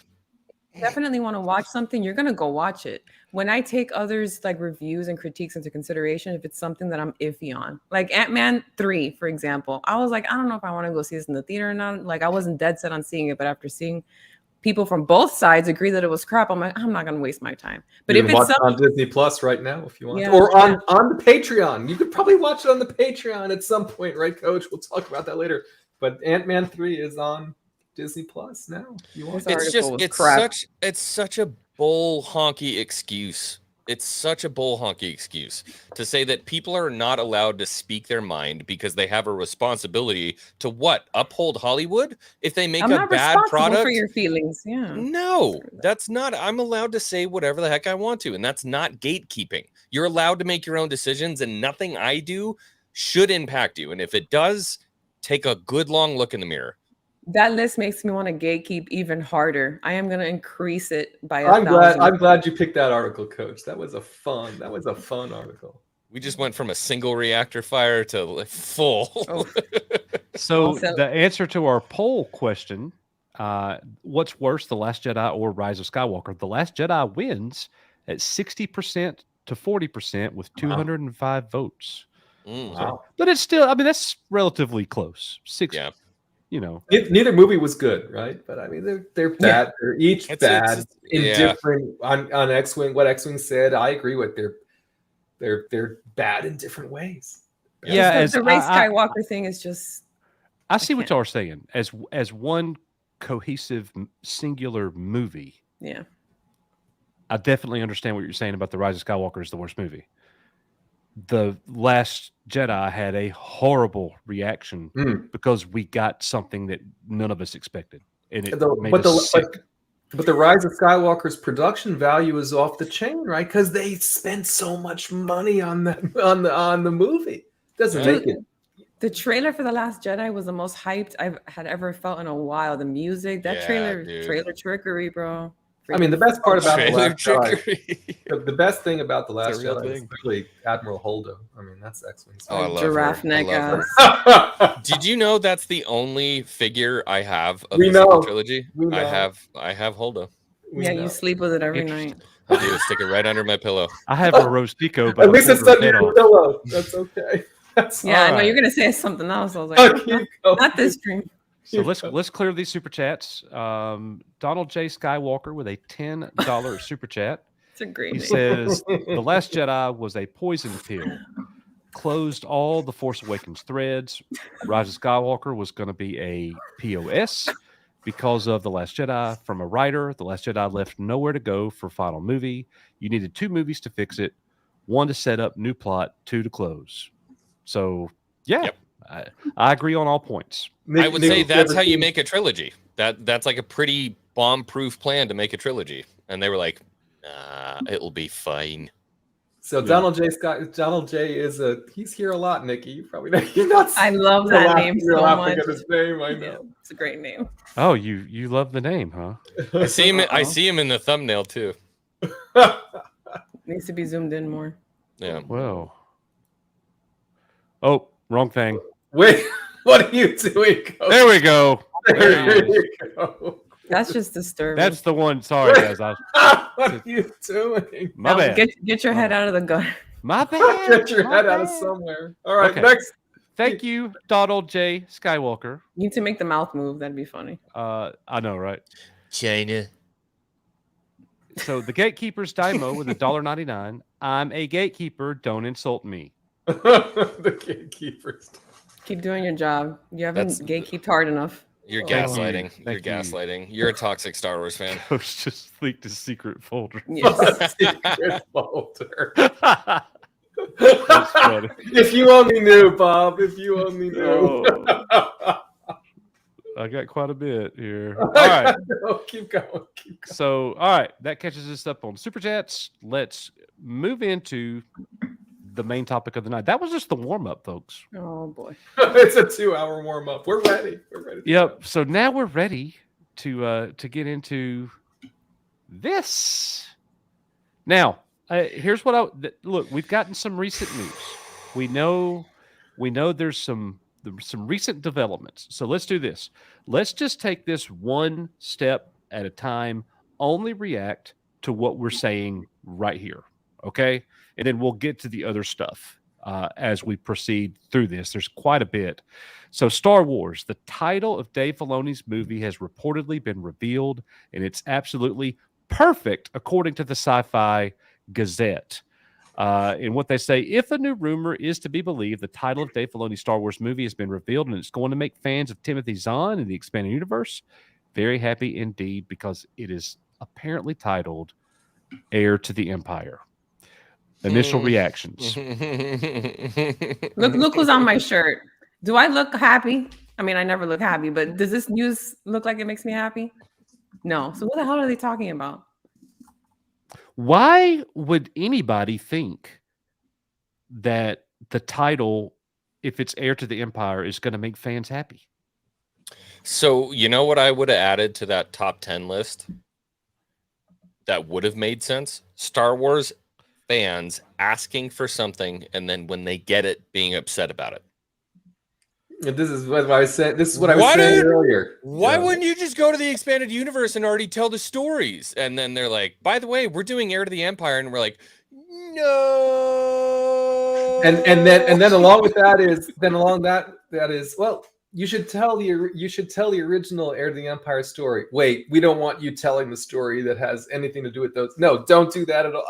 Because we've seen what they've done with it. Okay, they started off Disney. Yeah. They started off Disney. Lucasfilm was saying, you know what, EU is Legends. Forget it. We're doing our own stuff. And then clearly they couldn't come up with their own crap, so they slowly. I'm looking at you, Dave Formuloni. Started slowly cherry picking from the EU. You know what?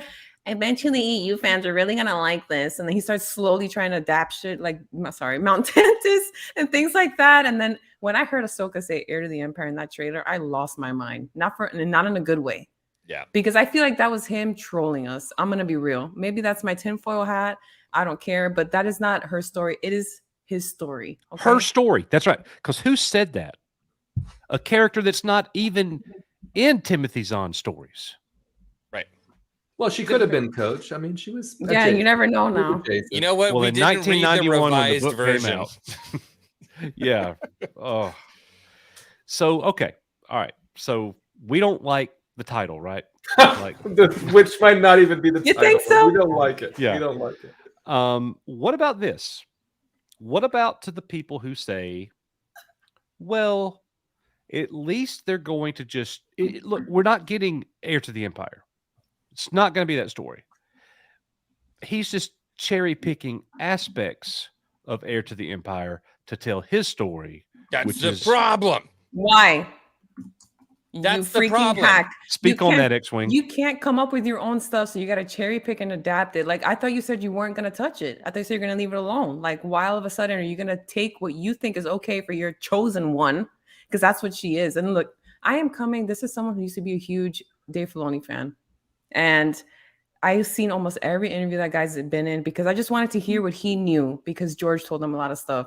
And as more stuff started coming out and I started seeing that he's making Ahsoka the chosen one, we got her in Tales of the Jedi, literally a story of her as a child, like a freaking prophet, like Jesus come again. And I'm like, nah, I can't do this anymore. So why? If you cannot come up with your own stuff, just leave the EU alone. And I know Timothy's on, people are not happy with him, including me. But at the end of the day, that is his character from back in the day. Why can't you just leave it be? Why do you have to include Ahsoka in Heir to the Empire? This is not her story. It's Luke's story. You couldn't even name drop Luke in season 3 of Mando. You're scared of him now.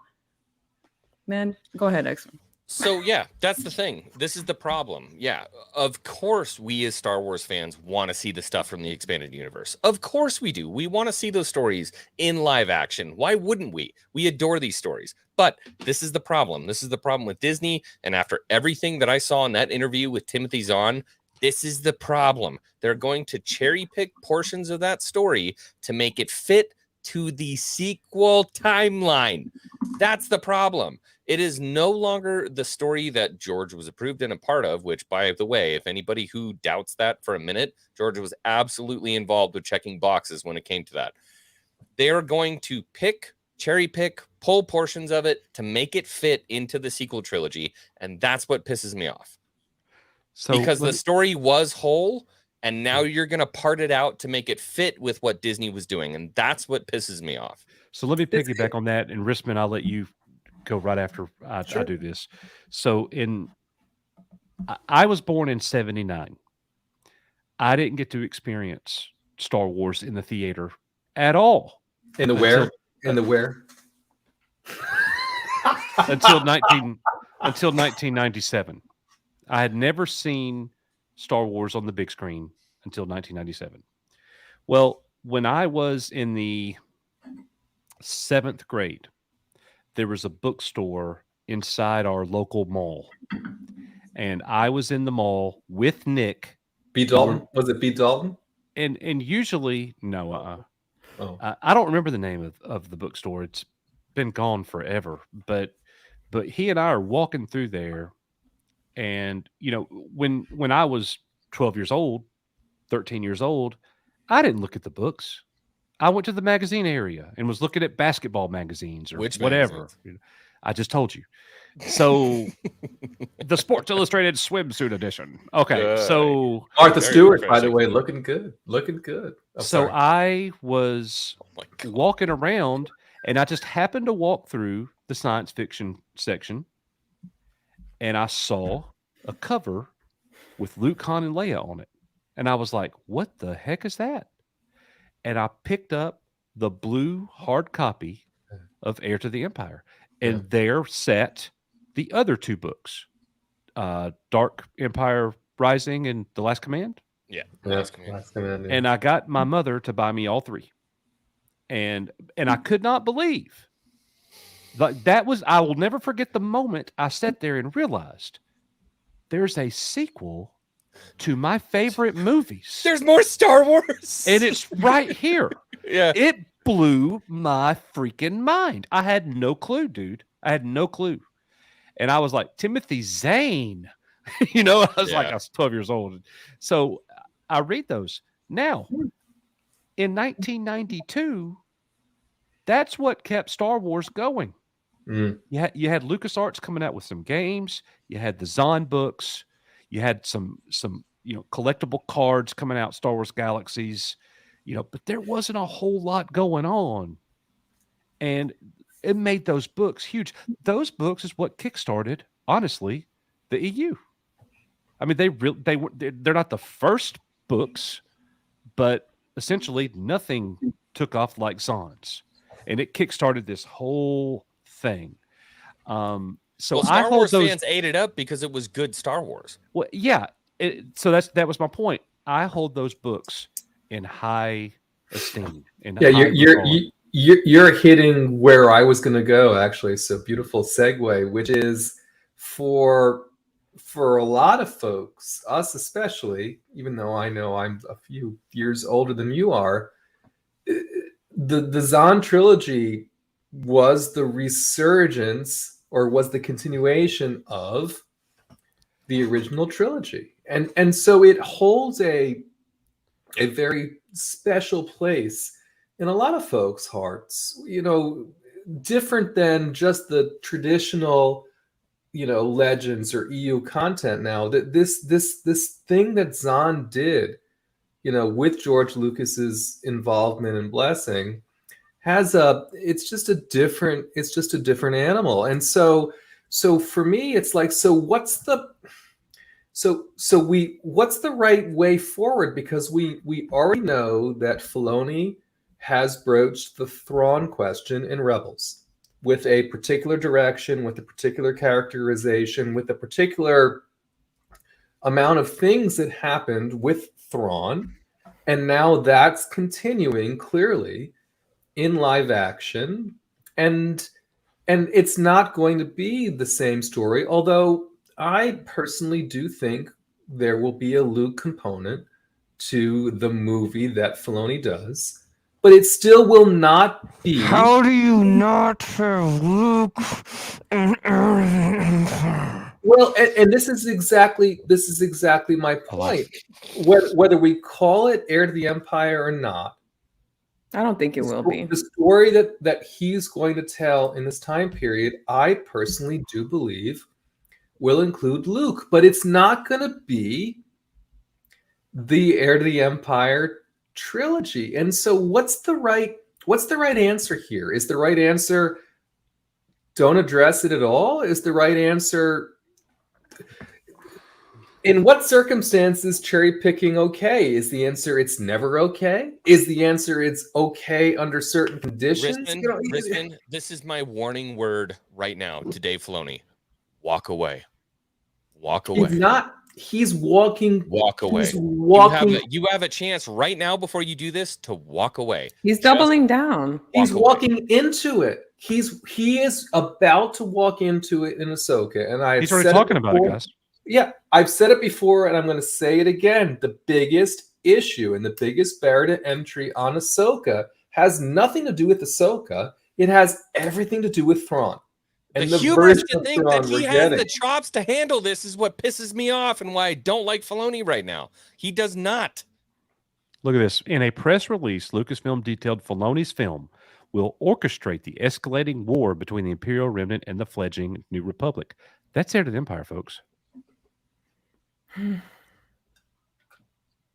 Dude, there isn't a world that exists where the story of Heir to the Empire is told truthfully and it works with the sequels. Those are two different, oh my God, here it comes, the word. Those are two different timelines. There's no way that one works with the other without completely bastardizing one. So explain to me how you make that work. He doesn't have enough ideas of his own, so he's going to take what he knows works and what fans love and use it for his vision of Ahsoka, period. The only planned story he has is with Ahsoka and the Rebels characters, so he needs more than that. So that involves picking out things from Heir to the Empire, because he already did Thrawn and Rebels, so why not just keep going with it? What do we think about this comment from a U.S. veteran? It's always great to see him here. The problem with Dave Filoni is that he's immensely arrogant. Do we think he's arrogant? Yes. And I say that because I've seen a lot of interviews with him over the years.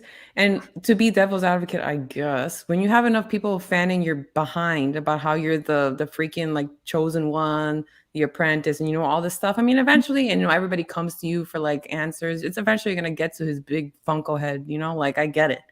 His big Funko head. It's Well, and hanging under that Cowboys hat.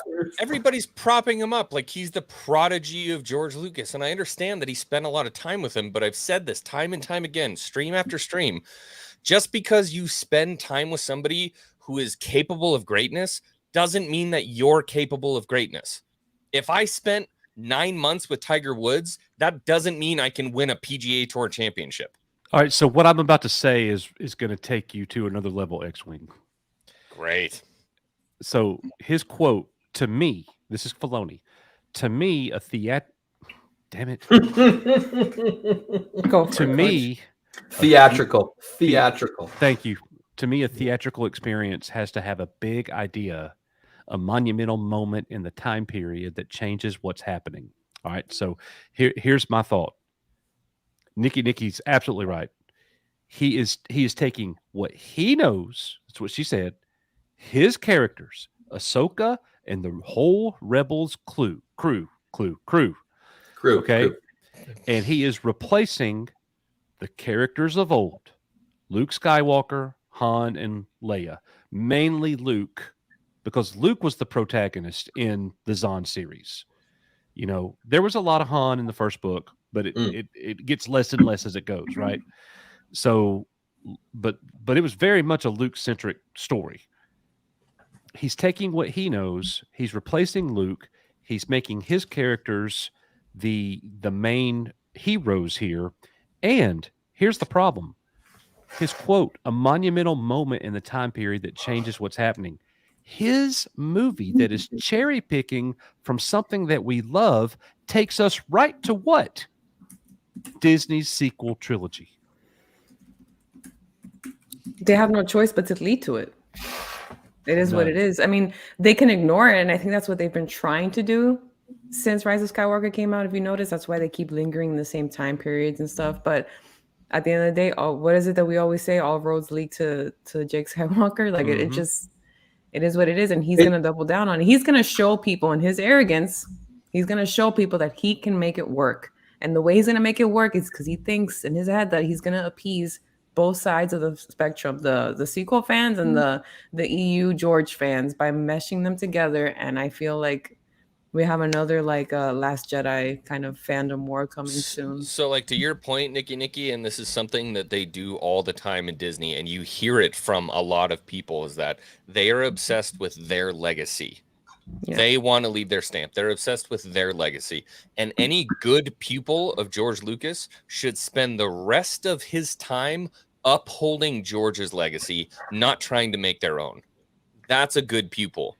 You continue what the master taught you. You don't try to change it and do something else. That's why I don't like Dave Filoni, because that's what he's obsessed with. He wants to put his legacy on the map. He wants Ahsoka to be the next Luke Skywalker. I don't stand for that.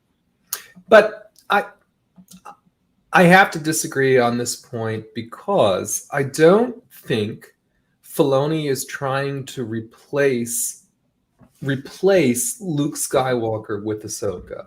I do think he is trying to take the characters that he created and advance Star Wars forward with them. And the problem that I think we're having, especially those of us who are ancient Star Wars fans, is how do you reconcile all those things together without it feeling like an affront to the stuff that Coach and I experienced in the bookstores and when there was nothing and all these things? And how do you get over that barrier to entry and keep this train moving forward? And for some folks, it's not possible. It doesn't progress. It hasn't progressed forward for a long time, and it's certainly not progressing forward now. I'll give you something else to think about. The ending to season 2 of Mando brought back so many people, even people that were completely against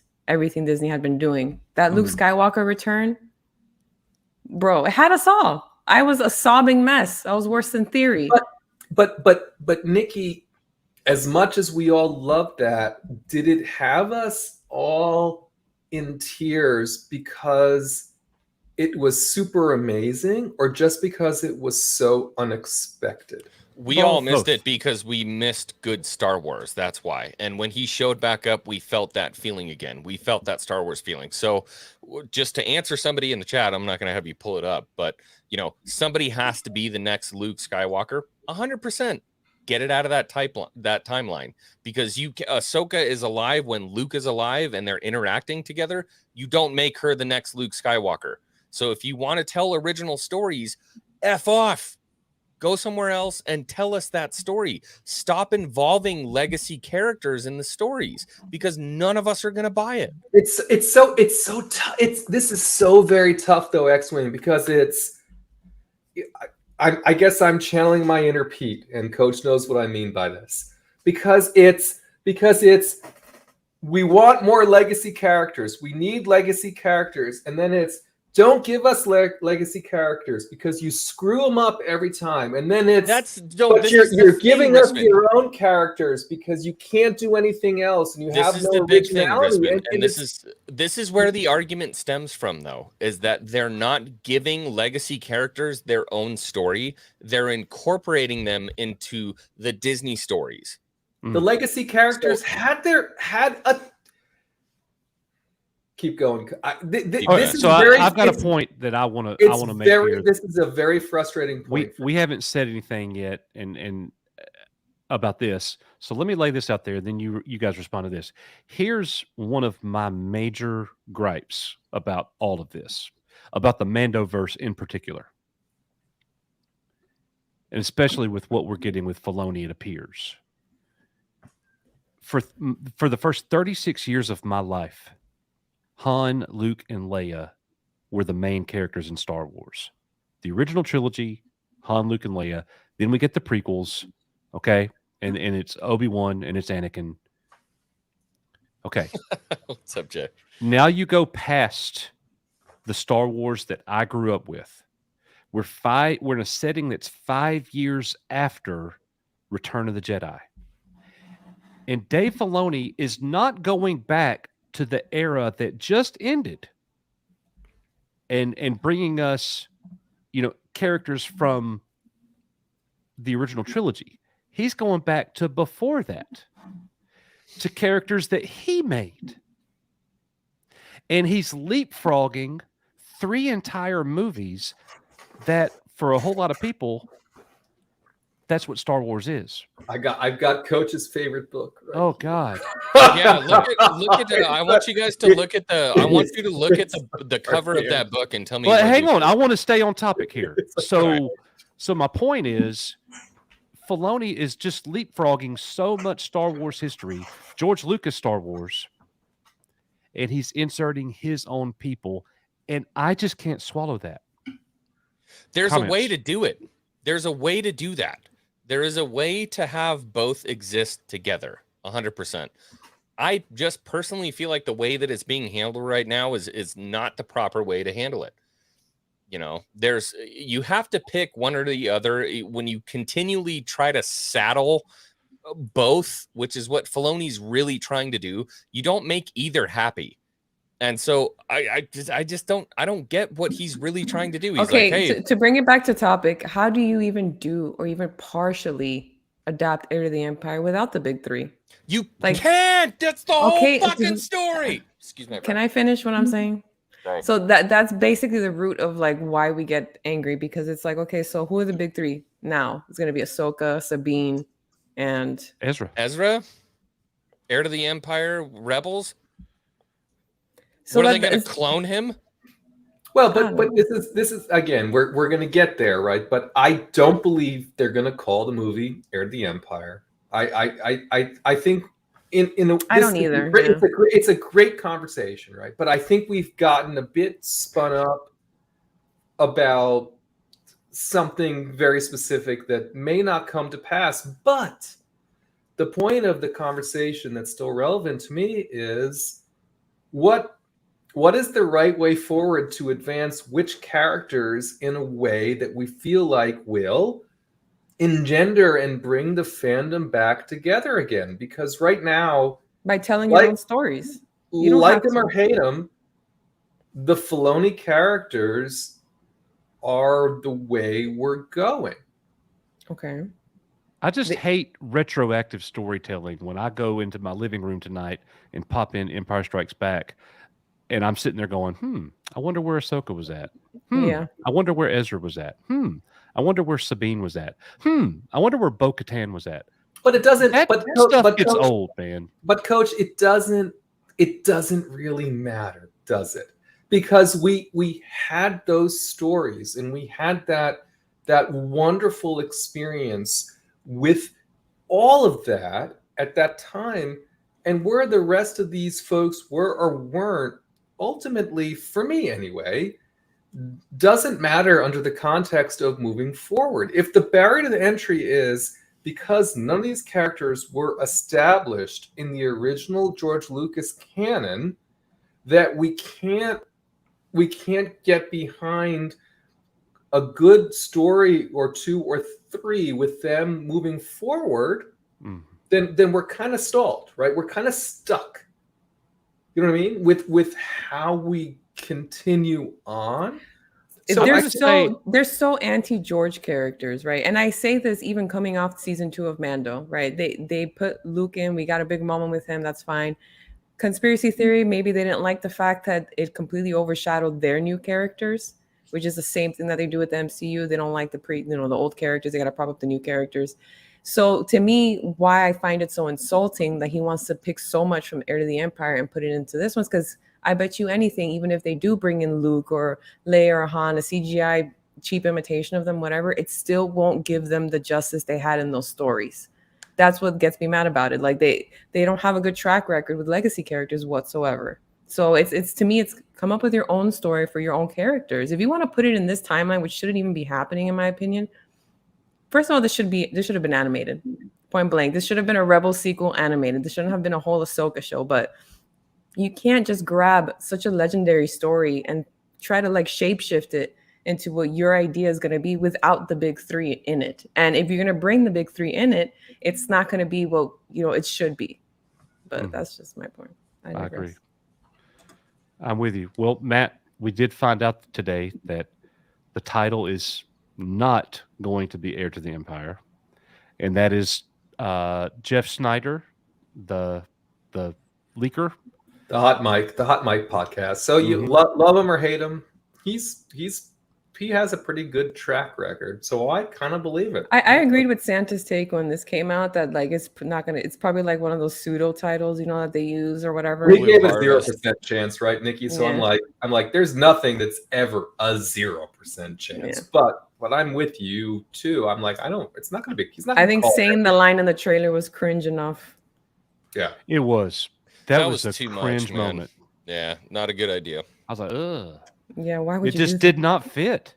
It did not fit. It was so intentional. It was just like either he really thought that he was doing something big for the EU fans, or he did it to troll. And I'm leaning towards trolling. I just, how about all the people that reacted and were like, "Oh, he said Heir to the Empire." That pissed me off even more. I wanted to slap What's everybody. Up? My brother Ghostwriter is here. I just have to take a pause.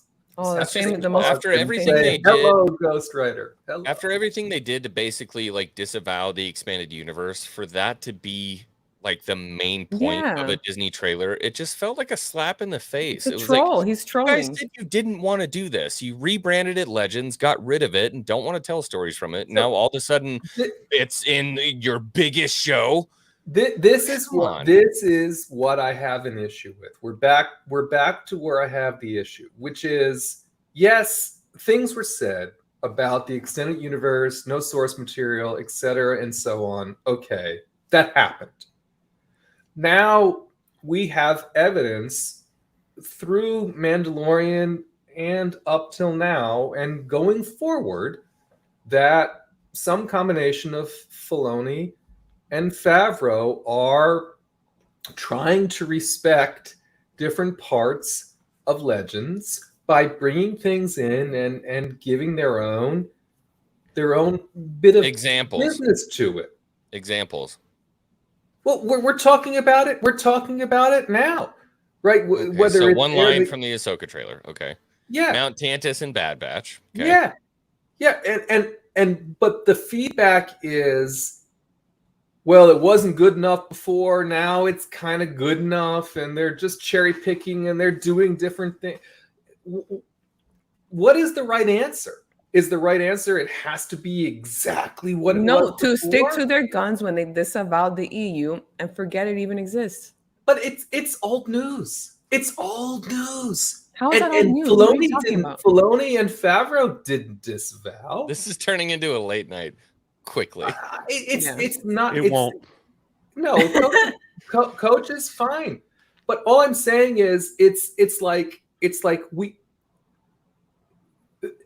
it happened a long time ago. What did?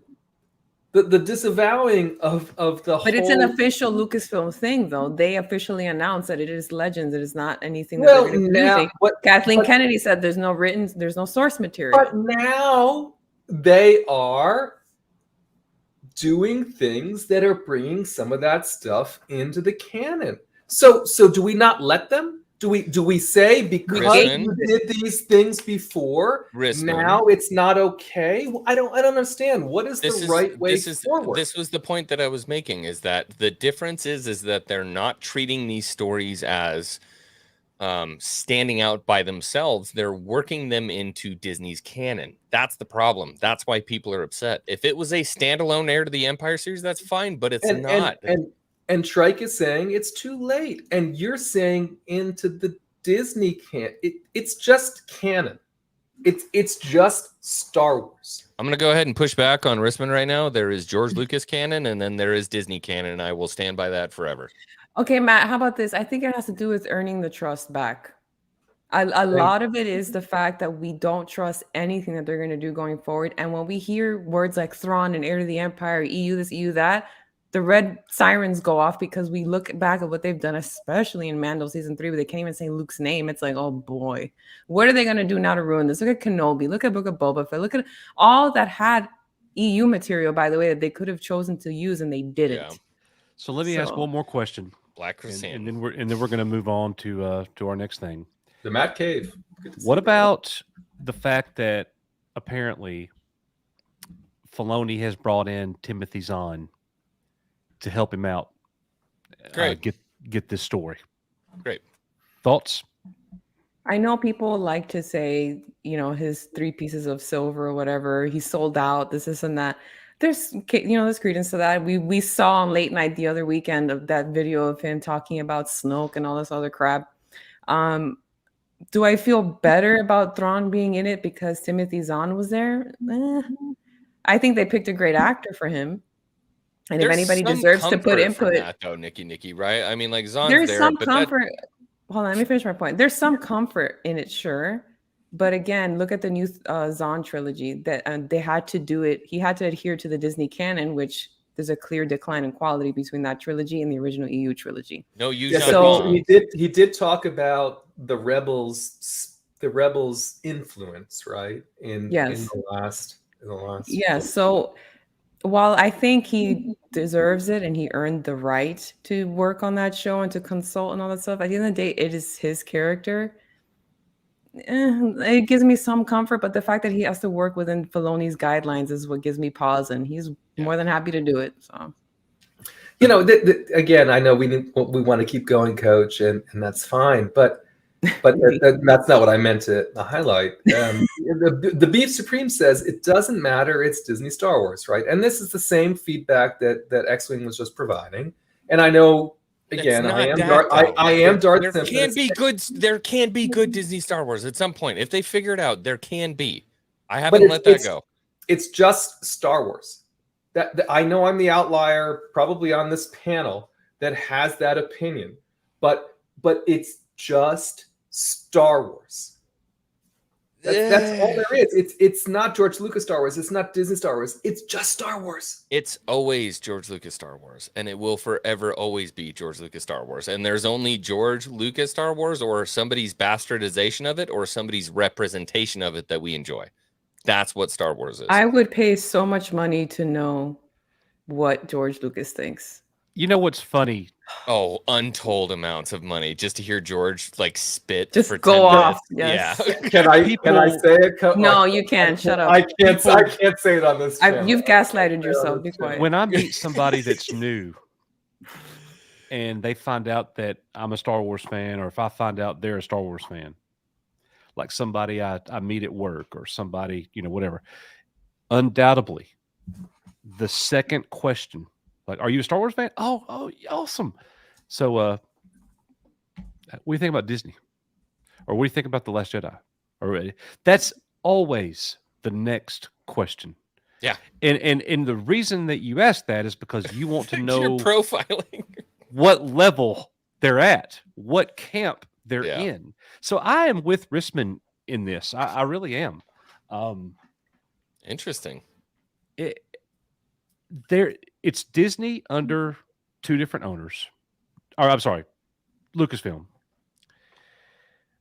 But I try to see it because I cannot say that Lucasfilm in the last 15 years has not given us any great Star Wars, because they have. Mando season 1 and 2, I like it. I watched Mandalore, season 7.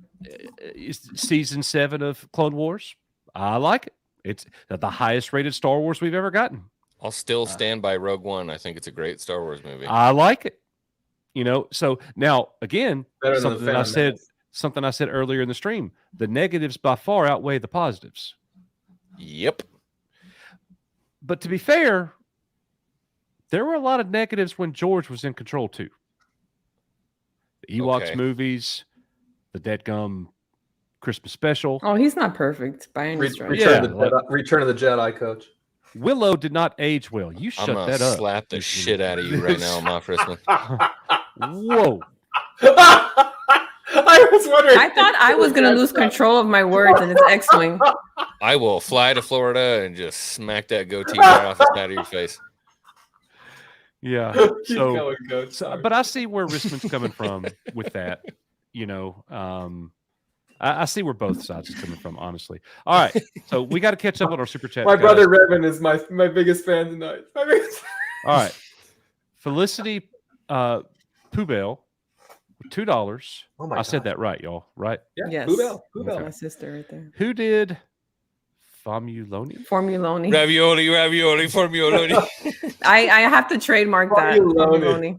Okay. All right. Who did he list as mentors? KK and Ryan. Oh, brother. Thank you, Felicity, for sending that in. Good to see you. CS with a $10 super chat. Filoni. Baloney. It's not how you spell baloney. Me, phony, baloney. Filoni, Formuloni, baloney, theater. Filoni, baloney. All righty. This is my favorite super chat ever. Yeah, what are we doing? I He needs to do that in the robot Mr. Krabs voice. Baloney. Baloney. They don't know about that. Actually. I was Coach when you were reading that, I'm thinking about banana fana fomana. Yeah. All right. Let's stick to the super chats, y'all. Mars needs Max, $5. How many people do you all think will quit Disney Plus after Ahsoka? Dude, could you imagine if that hits? Honestly, not many people. Like, how many people that have Disney Plus actually watch Star Wars? 1% of Disney subscribers watched Mandalorian season 3. A lot of people still don't even know why Ahsoka So is you important. tell me. They don't watch the cartoons, so I don't know. Yeah, there's a lot of Star Wars fans that don't even really know who Ahsoka is. Yeah. That's true. And it's so interesting that you said that, Coach, because on Disney Plus, I was scrolling, to see what new content they had. A whole here's what to watch before Ahsoka, and it's 12 or 13 different episodes of things to catch you up on who Ahsoka is. It includes the Clone Wars and Rebels and Tales of the Jedi and all this. I'm like, wow, that's a lot of homework. Got to do your homework, right, X-Wing? That's a lot of homework to remember what understand. happened with just Baby Yoda coming back in Book of Boba Fett. That was a very small thing, and now this is apparently the flagship for Disney Plus for Star Wars anyways, is going to be Ahsoka. Who's Ahsoka?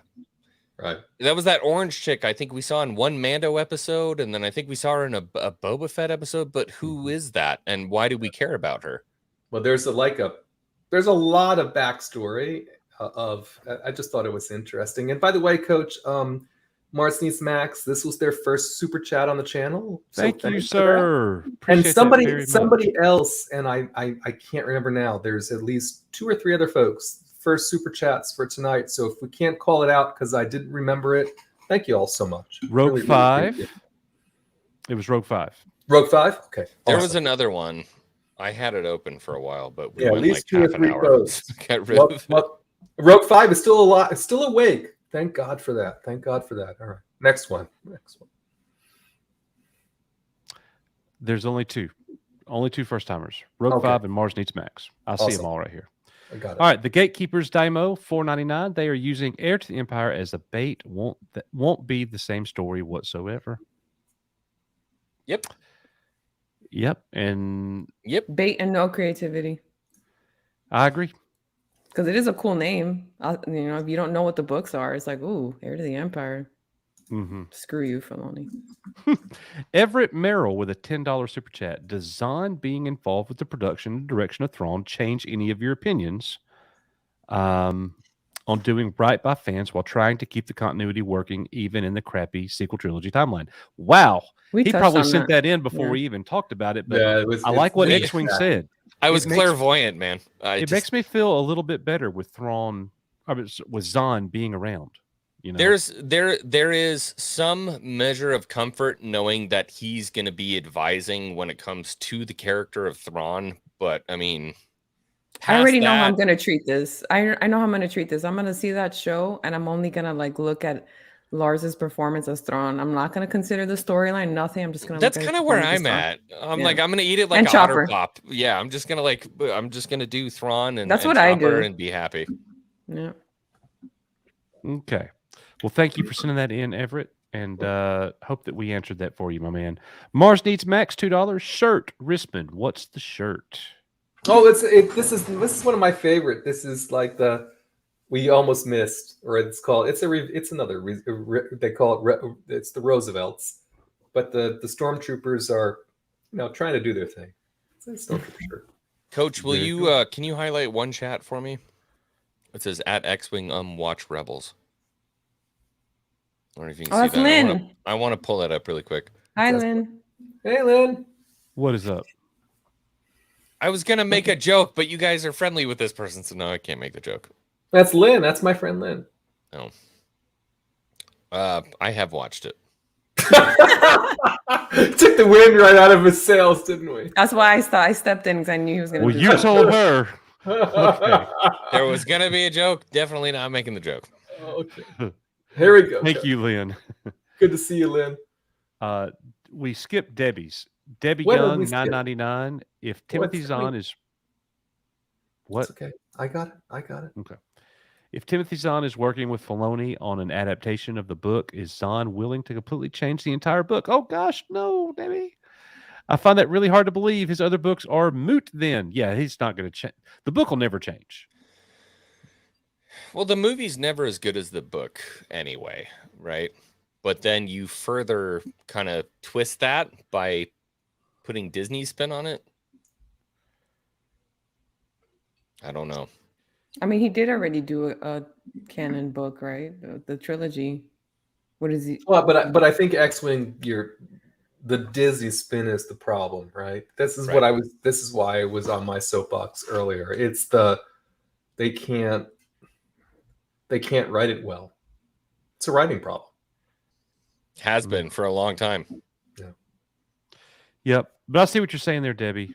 Is Zahn willing to change the entire book? His 1991 masterpiece. Over Yeah. my dead body. It's a mess. It is definitely a mess. Thank you, Debbie, very much. CS with $10. I just have a fundamental problem with the galaxy facing a threat like Thrawn and Luke just being a sideline observer. Makes no sense. Ahsoka is not an A-tier character. I have read The galaxy wasn't facing a threat like Zahn. Was trying to save it. Thrawn. I have read that there's a lot of speculation that they're going to bring in Luke in this movie, and Yeah. he's going to be the savior again. They have no choice. I have read that. Multiple places are speculating that. So, and never mind the fact that Filoni outright said that Thrawn is the villain, which triggered me to no freaking end, because Thrawn is not a villain, but he's gonna be because Disney, because Filoni can't come up with anything better. Because because of the continuation of the Rebels. Mm-hmm. My question right off the bat is, like, if you're gonna do Heir to the Empire, fine, okay, they're gonna do it, or they're at least gonna acknowledge it a bunch. Who are the main characters in Heir to the Empire? It's the big three, and even friggin' Lando comes back. So, like, one of the first big scenes you're on an Card, Mara Jade. You're on an AT-AT city with the big three and Lando. So, if you're even gonna acknowledge anything from that, all of those characters have to come back. So, are you gonna recast the entirety of Star Wars? No, they're gonna make Thrawn the villain for the show, and then in the movie they'll do the Grisk, the ripoff Yuuzhan Vong. It's gonna suck. I'm just talking about like the first half hour of the movie. You already have to do the big three in Lando right off the bat. So I'm smelling a rewrite coming. It says, great super chat, CS. Ahsoka is not an A-tier character. I think that if the Ahsoka show takes off and is a massive success, that just means the more Ahsoka we get in his movie. But if it flops, she cannot be the protagonist of your movie now. And a lot of people are getting confused between the Ahsoka show and Filoni's movie. How much are they going to be connected in one and the same? And Filoni's movie is not coming out before Mando season 4 airs. So let's be sure that we all understand the time frame here. We're not gonna get whatever this movie is until probably 2027. And it all depends how these shows do and all this crap. And there could be a regime change by then. Who knows? Absolutely. Yep, absolutely. Thank you, CS, for that great super chat, man. JRG Projects with a $10 super chat. The CGI they have, Luke, Han, and Leia, is not very good. Anything featuring the OT characters would be Clone Wars style animated. They already did episode 3 footage in that style for season 7 of Clone Wars. True. And that's why I take, I don't know if offense is the right word, to Kathleen saying the reason Solo flopped was because of Alden Ehrenreich. I thought he did a great job. If they would have just recasted Luke and everybody else, number one, it would have been easier for us to separate them from the characters we already know, right? But then it also would have given them more room to do what they wanted to do. But now they got to CGI everything and make it look all creepy and weird. And I think, morally speaking, it's kind of wrong too, but that's a whole different discussion. But not recasting Luke, I think, was a huge mistake. I mean, they could still do it, but now they kind of put themselves in a situation that with Leia too, they can't just like recast someone now because it'll take people off guard. But Alden did a great job as Han, in my opinion. Yeah, I thought so too. That is the one saving grace, and I will say forever, because that was on the 10 list of bullying actors. Alden did a phenomenal job of being. He made it his own. He made it his own. And by the way, Glover did a great job of playing. No, he didn't. I hate that argument because I knew it. He did. Listen, I love Glover as an actor and his music too. So it has nothing to do with him personally. I think he just did like a cosplay impression of Lando. He didn't make the character his own. He was impersonating Lando. I thought it was too much, but whatever. L3 was great though. I think that was my favorite. Oh, shut up! The freaking franchise killer. All right. Let's keep rolling. Yep. The Man Cave, member chat, all the great EU can be brought back to life in video games. Tell those stories in the style of things like Jedi Survivor and Jedi Outcast. Video games are so cinematic now. Call it all legends if they must. I'm so down for that. Give me Heir to the Empire in video game form. Yep. I am so down. There's a YouTuber that's doing that. Sorry. His name is Darth Angelus. He's been on our channel. He's a great guy. Oh, good nice. Yeah, the Pale One, $5. If they cherry pick characters, then they should also take the original stories. I agree, and that is a first super chat from the Pale One. So thank you so much. I thought there was good. Yep, thank you very much for that, my friend. And I agree with you. I agree with you. Don't cherry pick the story. Use it. Lynn. With I'm not sure what that is, but Dominican peso. Dominican peso. Okay. Thank you. When or how can we move on from the big three? This is a huge divisive issue. Is there a way we can all move on and be happy with future Star Wars? By literally going into the future. Just stop with this current timeline. Just stop. Yeah, we got to get out of the era. we got to go way back or way ahead. Even going way back is dangerous because it could they could do things that They already did that with alter. the High Republic. They already screwed it up. They got rid of the Old Republic and they injected the High Republic in front of it. And I like, this think is the what's Rey important. movie. I think the Rey movie is their gateway into just going into the future. That's probably they're bringing her back for that one and done. It's so hard, right? Because we've heard now a few times that they've got these 30 years ish to work with in this Mandoverse, in this time period after Return of the Jedi and before The Force Awakens, and they're milking it. Not like Luke and the green titty milk, but they're milking it. Didn't they on that new timeline, didn't they get rid of the Old Republic and they put the High Republic in place of it on the new timeline? No, it's still there for the Old Republic in the book, but Just more cherry picking. Yeah. Still the Old Republic and some of the rest of it, but I feel like they still believe, by they I mean some combination of Filoni and Favreau, that they have a lot of stories they're going to continue to tell in this 30-year period. And this goes into this whole problem around Heir to the Empire and the stories that we know from Legends and all the rest of it, because we're here for more than a minute. Yep, they'll mess every single one of them up. Okay. Thank you, Lynn, for sending that in. Beef Supreme with $6.69. What's up, Beef? The only way to fix all this is to get rid of Kathleen and let someone else lead Lucasfilm. We need a fresh start. I agree with that. Is Beef We need Supreme everybody to from go. Idiocracy? Yes. What? That's Yes. so awesome. That's where it's from. So welcome to a legend. But yeah, it's not just Kathleen though. I think it's a lot of people got to go. But Yeah, she's not writing the stories. That's the important part. She's approving them. So Well, I mean, this goes back to on Thursday night, on the Chill stream, which is, so you get rid of Kathleen Kennedy, and then do you have to get rid of the entire next to the entirety of Lucasfilm? Because it's not there's a whole culture that's been cultivated there now for so long. We still have 407 people here. I'm going to have to go make another cup of coffee. I'll be right back. By the way, you're part of the issue here, Rissman, with what they brought up on the top 10 with the internal conflict at Lucasfilm. With the what? The internal conflict at Lucasfilm. You're part of the problem. Am I? Yeah, you're saying there's internal conflict there. You know who else they need to get rid of aside from Kathleen? That freaking, I almost said a bad word. The guy that hosts all the celebrations and the interviews. What's his name? Oh my gosh, that guy.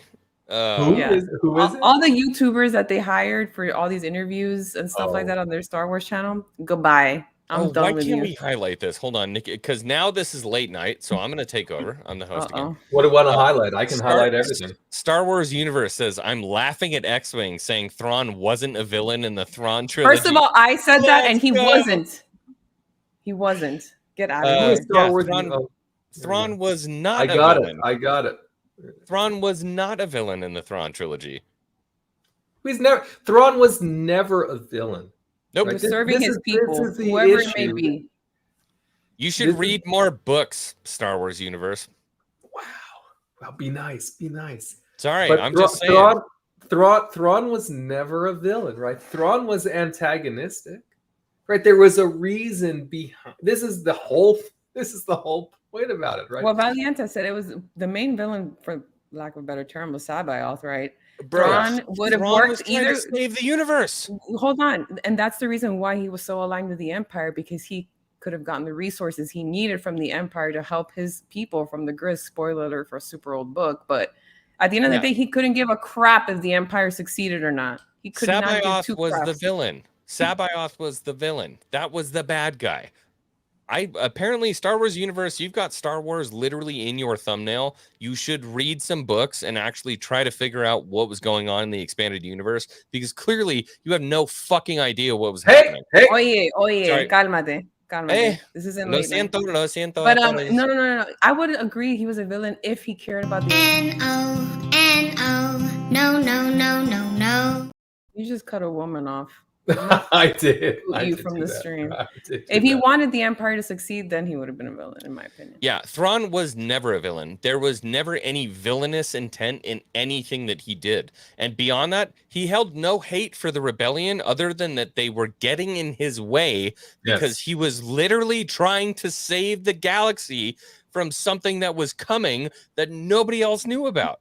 That's all he was doing. So you call If you him want to a use villain? anti-hero, I would still say, but I think it would be a little more fitting than villain. Do your But- homework. Yeah, nah. Okay.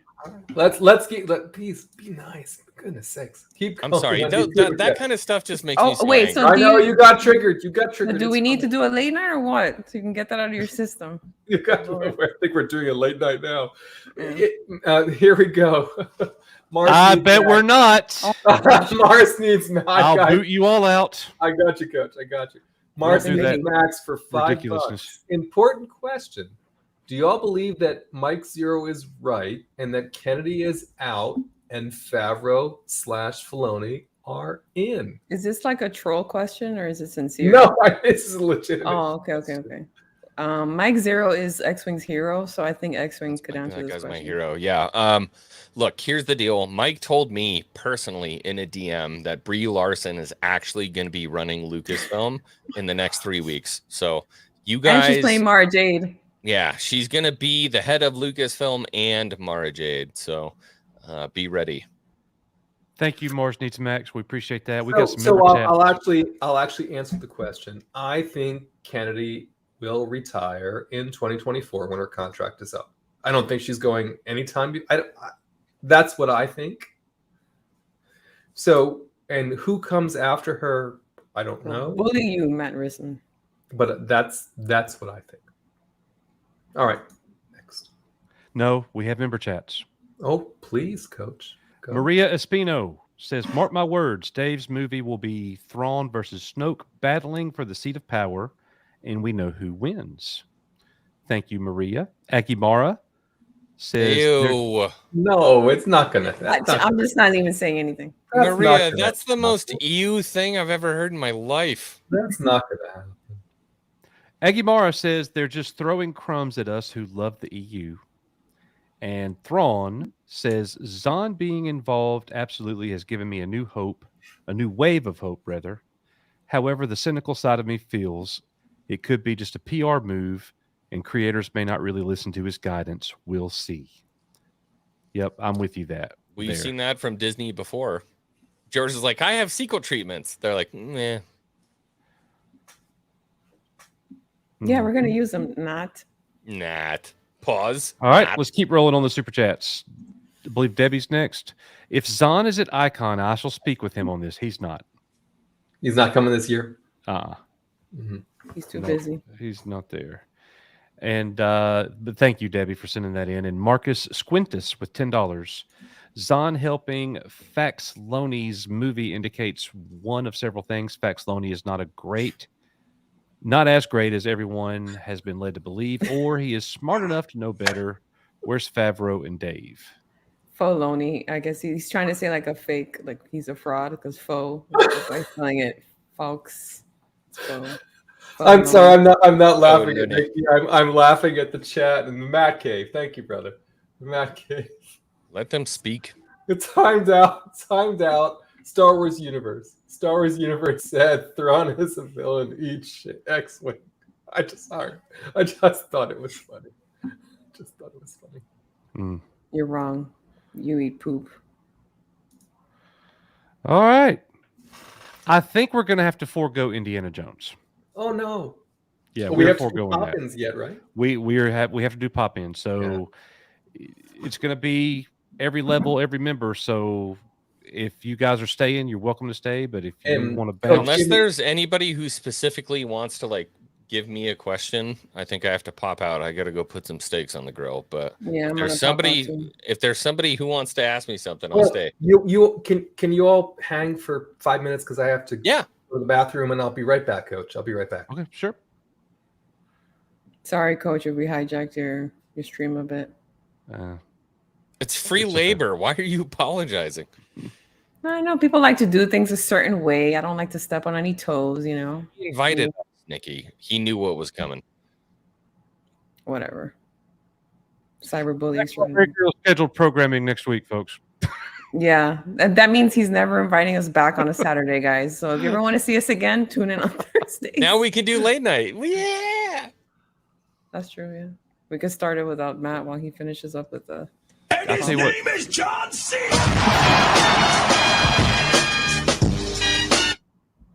We're going to go ahead and start pop-ins now. I'm going to take off, though, but... All right, Nikki. Thank you, for being Coach. here. I appreciate it. Enjoyed it. I'll see you guys later. Are we doing late night? Bro, it's up to you. It's your channel. Let's do it. All right. See you guys later then in a freaking couple hours. Bye, guys. All right. See you. Bye. All right. It's just you and me now, brother. Jedi Grandmasters. The link has been posted for you first. Then we're going to go down to Masters. We'll just go down the levels. So the link is available. Click Hold it up and really come quick, on in. Coach, before anybody else pops in.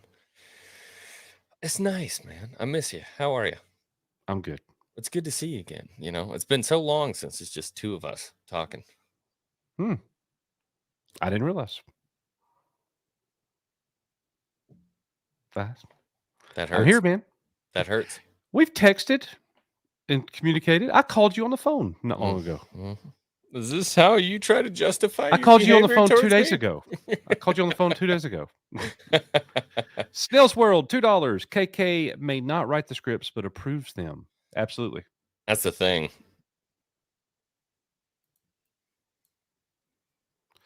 Yep, absolutely. All right, let's bring them in. It is This chat. time. It is time for pop-ins. You have the best chat on YouTube.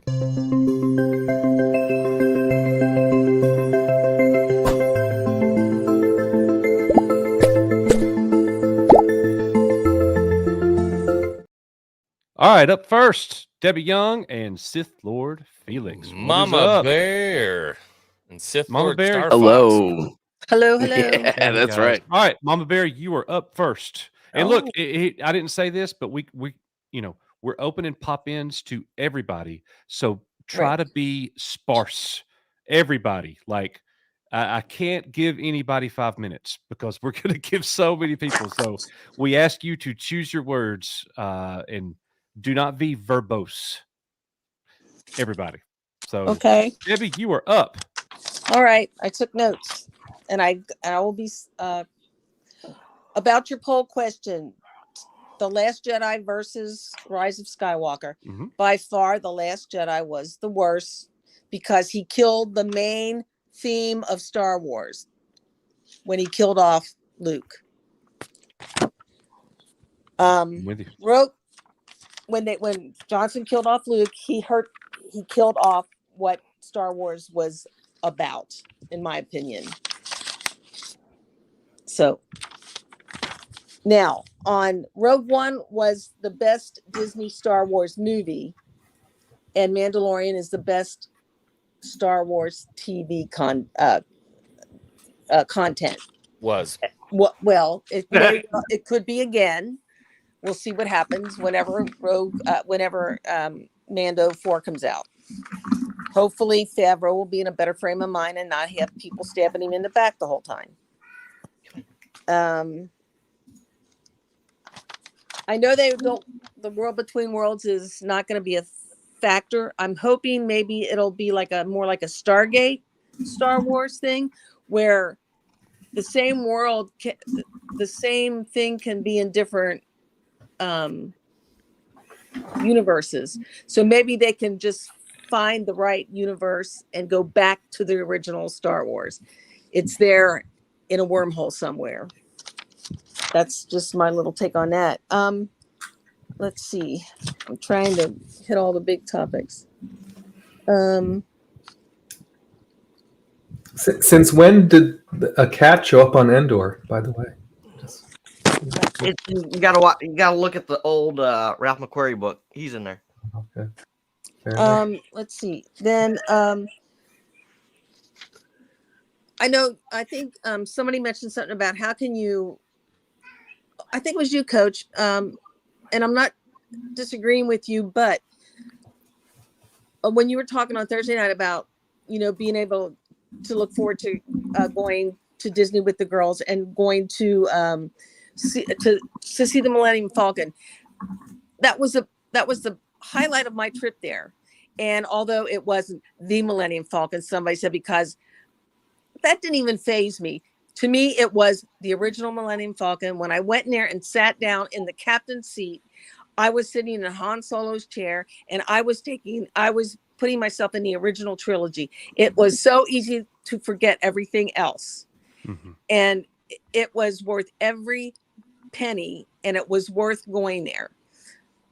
It was no big, you can shut out seeing other people. I never knew where Ahsoka was. I never once thought about it. I only thought about the original trilogy. That's all. Everything I saw was the original trilogy. I never once thought of the sequels. I never once thought of the prequels. Everything to me was original trilogy. It will be well worth going to see that. You will enjoy it all the way. And I just want to throw in one thing. I was hoping Valiant would be here, but he's not, to answer this question for me. Transformers movie was evidently supposed to be like 3 hours and something minutes long. My theater, there you go, Coach. Either way you say it is correct, by the way. Theater. They are selling tickets in advance now, and they only have the movie runtime as 1 hour and 57 minutes. So one of two things is happening. They've either cut the crap out of it, which I hope not, or it's going to be a 2-part movie. So I just wanted to throw that out there. Interesting. And I've got my tickets to see the first Indiana Jones movie ready to go. And that movie, by the way, is only first row seats are left. I got mine plenty early. I've got great seats. Good for you. I'm sorry. So anyway, I hope everybody goes and supports his first movie over again, because I don't think his second movie is going to give him the joy he was hoping it would. But I will go see it. So I've said everything I need to say in less than 5 minutes. Love everybody. This has been a great stream tonight, and I'm going to go back out and watch it and have fun. Oh, thank you, good Debbie. to see you, Debbie. Bye, everybody. Love you all. Thank you so much. Yep. Love you. Even though Coach was Likewise. mortified for most of the stream tonight, that's okay. No, the first half was great. Oh no! It happens, guys. It happens. No. So, I'm a perfectionist. Sorry. All right. Let's see here. Sith Lord Felix, you were up. What's up? Hey, man. I'll be super brief. I actually do have a question for you guys, and it's related to Indy 5. Okay. I asked this earlier on, I think it was a Salty Nerd podcast, and it's about the reviews, all right? Because I believe the reviews kind of, but there's a voice in my head is like, wait a minute, why am I believing the reviews this time around? And like, I know, is it like confirmation bias or whatnot? And it's like, yeah, it sounds like it sucks. It sounded like it was going to suck way back when I heard about it, all the way till now. And now it just seems like it's being confirmed. But is there a possibility that the reason that we're talking about the con, like fart sniffing crowd, if they didn't like the movie because it was what the fans would want? You understand what I'm saying? Am I crazy, or I was wondering what your thoughts were on this. I'll take this one. So I agree 100%. So here's how this all happened for me. When I first saw this, when I saw the audience score 52%, when I saw Variety reporting that people in the crowd were talking during the movie because they were so uninterested, when I saw Variety report that Phoebe Waller-Bridge was just as much of a hero as Indiana Jones was in this movie, when I read those things, I said, yep, my worst fears are coming true. They've ruined Indiana Jones. This is exactly what I expected. And then as I look at this, then I was reminded of this. It's funny. I brought that up too, man. Yeah. So true. And this right here tells me point blank that that access media and those reviewers mean nothing. They mean nothing. I will go watch this movie and I will make my own opinion. So I still have hope that this is going to be a great movie. Yeah. And I mean, I think that the movie failing might be the best thing for Lucasfilm moving forward. I don't know if it's the best thing for the movie itself, but I don't know if anyone else that wanted to chime in on that question. If not, then guess I'm Anybody done. else Really, want to say anything about that? No, I'm with Coach on this. And I've been a big proponent of this. Coach and I were, joshing by a text earlier. I was like, "Oh, I told you Harrison Ford was too old to play Indiana Jones." Because that was the feedback I got, as I was standing for this movie. I've seen 7 minutes of the movie, of which a minute of it now has been released. It's a part of that. It's the tuk-tuk scene in Morocco, where they're cruising along trying to get the Dial of Destiny back. And right. I'll just restate the way I felt when I saw those 6 to 7 minutes, which is, it felt like an Indiana Jones movie to me. I always go to what do I think everything needs to be there to feel like a movie from the franchise that I'm used to. It seemed to all be there. So I'm gonna, like Coach, I'm gonna go out and see it for my own opinion. And try and put the reviews to the side, and let's see what happens. And remember, you can watch the end of the month. You can watch the first 4 and the Young Indiana Jones Chronicles all be on Disney Plus. So represent, enjoy the franchise. Yeah. Well, yeah, that's pretty much it. I will use this opportunity to try to promote the channel tomorrow. On Channel Starface, we are going to be doing a hate watch of Indiana Jones and the Crystal Skull. It will be me and Valentine. It will not be live, but we will be recording it. So just be on the lookout for that. The new canned chicken is also dropping tonight. And if, I would definitely love to have you guys stop on by for a visit. Thank you guys so much for your time, and God bless and all that stuff. I'm just going to be hanging around in the background. All right, bro. Appreciate it. Good to see you, Channel Star Fox. Right. Good to see you, man. Always. All right. John, how is everything, man? Just wonderful. Peachy and keen. Good deal. I thought your stream was going to go off the rails tonight. I was waiting for it. Well, they only do what I allow them to do. You thought who was going to go off the rails? The whole stream was. Oh, no. Yeah. I was kind of anticipating it, and I was looking forward to it. But let's see, what do I got? I think I asked Dave Filoni at a convention or a celebration years ago. I can't remember after what Clone Wars thing, but I'll go back to this to see how lit up I can get X-Wing. When Yoda, you got me really lit in Nashville. Oh yeah. And then you fed me a steak. I see. That's what I do.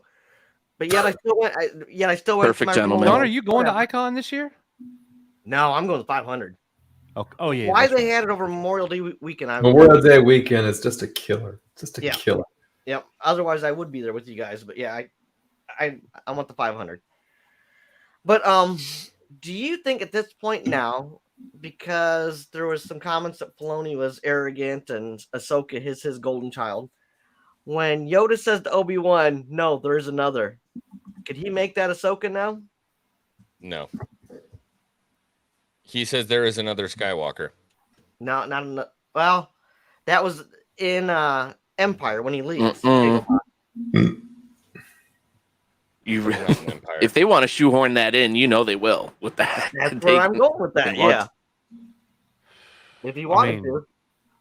I mean, hell, if Rey can say she's a Skywalker, who else can? Ahsoka can definitely say it. I'm Ahsoka. Ahsoka Skywalker. Let's just make everybody a Skywalker. Why not? But with that, I am very, very excited for Ahsoka show. I mean, like very, very excited. I hope it's great. Me too. Yeah. Brother Matt, I wanted to show up on here and give Matt some love because he hates my stream. So whatever. I never invited. I love your stream. I never invited. I invite you all the time. every time I stream, I put the thing right in there for anybody to come on the channel. For anybody, not just for me. For anybody. Yeah, he wants preferential. Even me, I don't get preferential treatment, but he wants the Delta Class Lounge preferential treatment. Well, Megan and I will have a couple drinks next week, and we'll start texting you then. All right, you do it. Good to see you, brother. Glad But I'm you're going to on. get out of here. I got some work to do, so.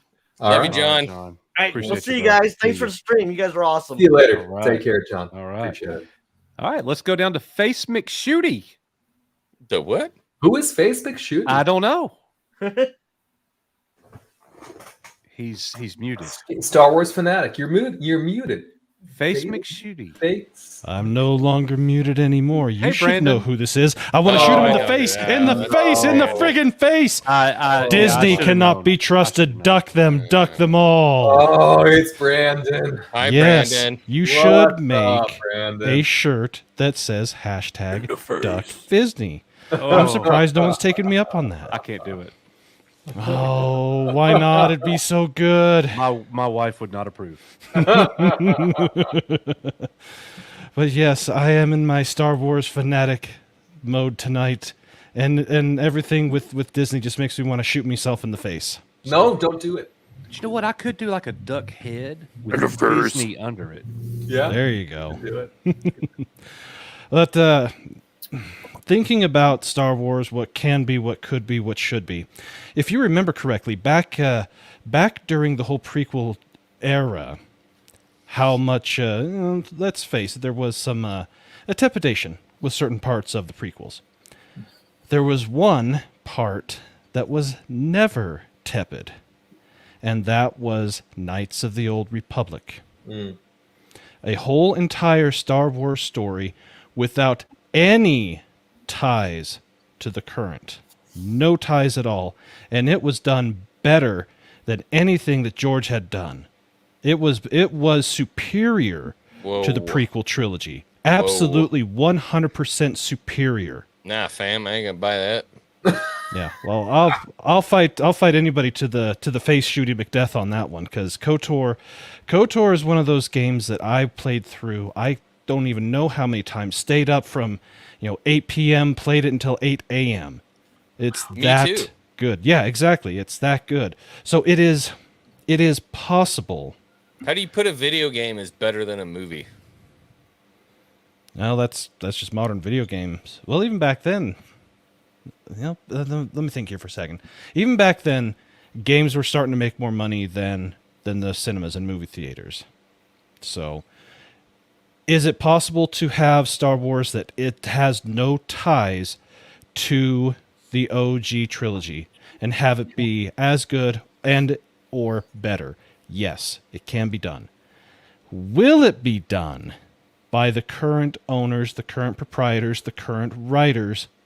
No.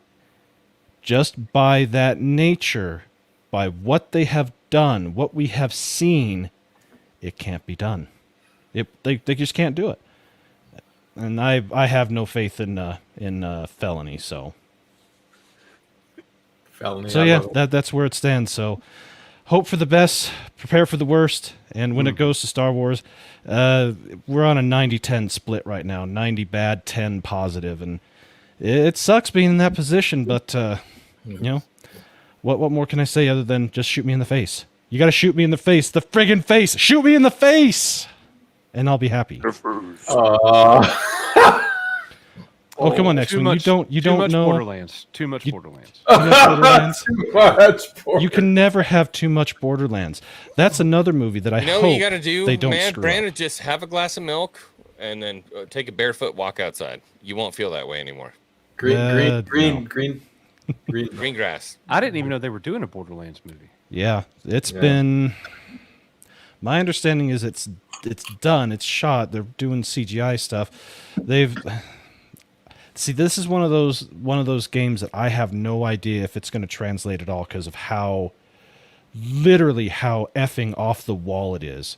You want to talk about something that is way out of left field. Started off as something that was supposed to be serious, sci-fi epic take, and then having it turned on its head, shaken like a rag doll, kicked square in the balls, and tossed out the door. That is Borderlands. And Borderlands 2 was just that much worse. And even the third one, even though the story isn't as good, it's still a hell of a lot of fun. If I remember correctly, what's his face that does the snowman from Frozen is supposed to be playing Claptrap. Olaf. No. So if they go with a full R rating for it, it's going to be hilarious because gosh, dude, You're gonna be Jack singing about Black, summer. Jamie that's Lee right. It was Jack. Curtis. No, that's right. It's no Jack more Black Jack that's Black. playing. Please, no more That's Jack playing Black. Claptrap. Kevin So- Hart. Yeah, I forgot about that. It is Jack Black that's the voice of Claptrap. I hope it's good, but we have to hold our trepidation with anything coming from Hollywood. We just have to. And Kate Blanchett is Lilith. That's perfect. Wow. Yeah. Wow. Yeah, it's This going to is be basically Avatar. Oh no, this is not Avatar. You got vaults that you go hunt, and the vaults are full of loot. And just remember, there are literally bazillions of gun combinations that you can get. Bazillions. Yeah, I played it. I like Borderlands. Yeah, Borderlands is cool. It's a lot of But fun. yeah, there are things that they could do, but are they capable of doing it? No, I don't have any faith in anything coming from Disney right now to be able to pull off what they need. And with that being the case, the only real solution, it sucks, but they need to let it be dormant like they did for a long time. Write the books, have some games, but that's it. They just can't do it. Coach, my brother, I gotta peel out. Later, bro. I gotta get ready for late night. Can I throw it in there? Can I Sure, say go it? ahead. Okay. So 8:15, so about a half an hour from now ish, Moff Rissman and Nikki and I will be doing a late night talking about some of the things that we're talking about tonight. But I just wanted to say goodbye. I wanted to give it the proper outage, so I'm just gonna say His name is John C.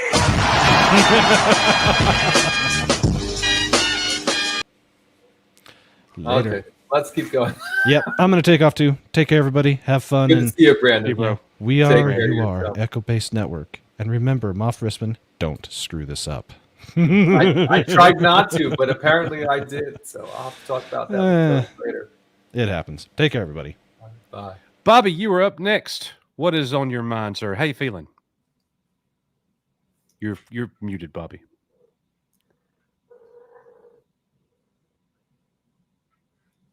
All right, sorry about that. No, Feeling good. good, feeling great, Coach. Great. So, yeah, I'm not paying attention to all the critics and the advanced reviews on Indy 5. I'll go see it and I'll judge for myself. If it's a good fun movie, then I'll say it is. If it's a bucket of suck, then I'll tear it apart. Yeah, absolutely. That's how I feel too. So I don't listen to anybody else's opinion on things like that.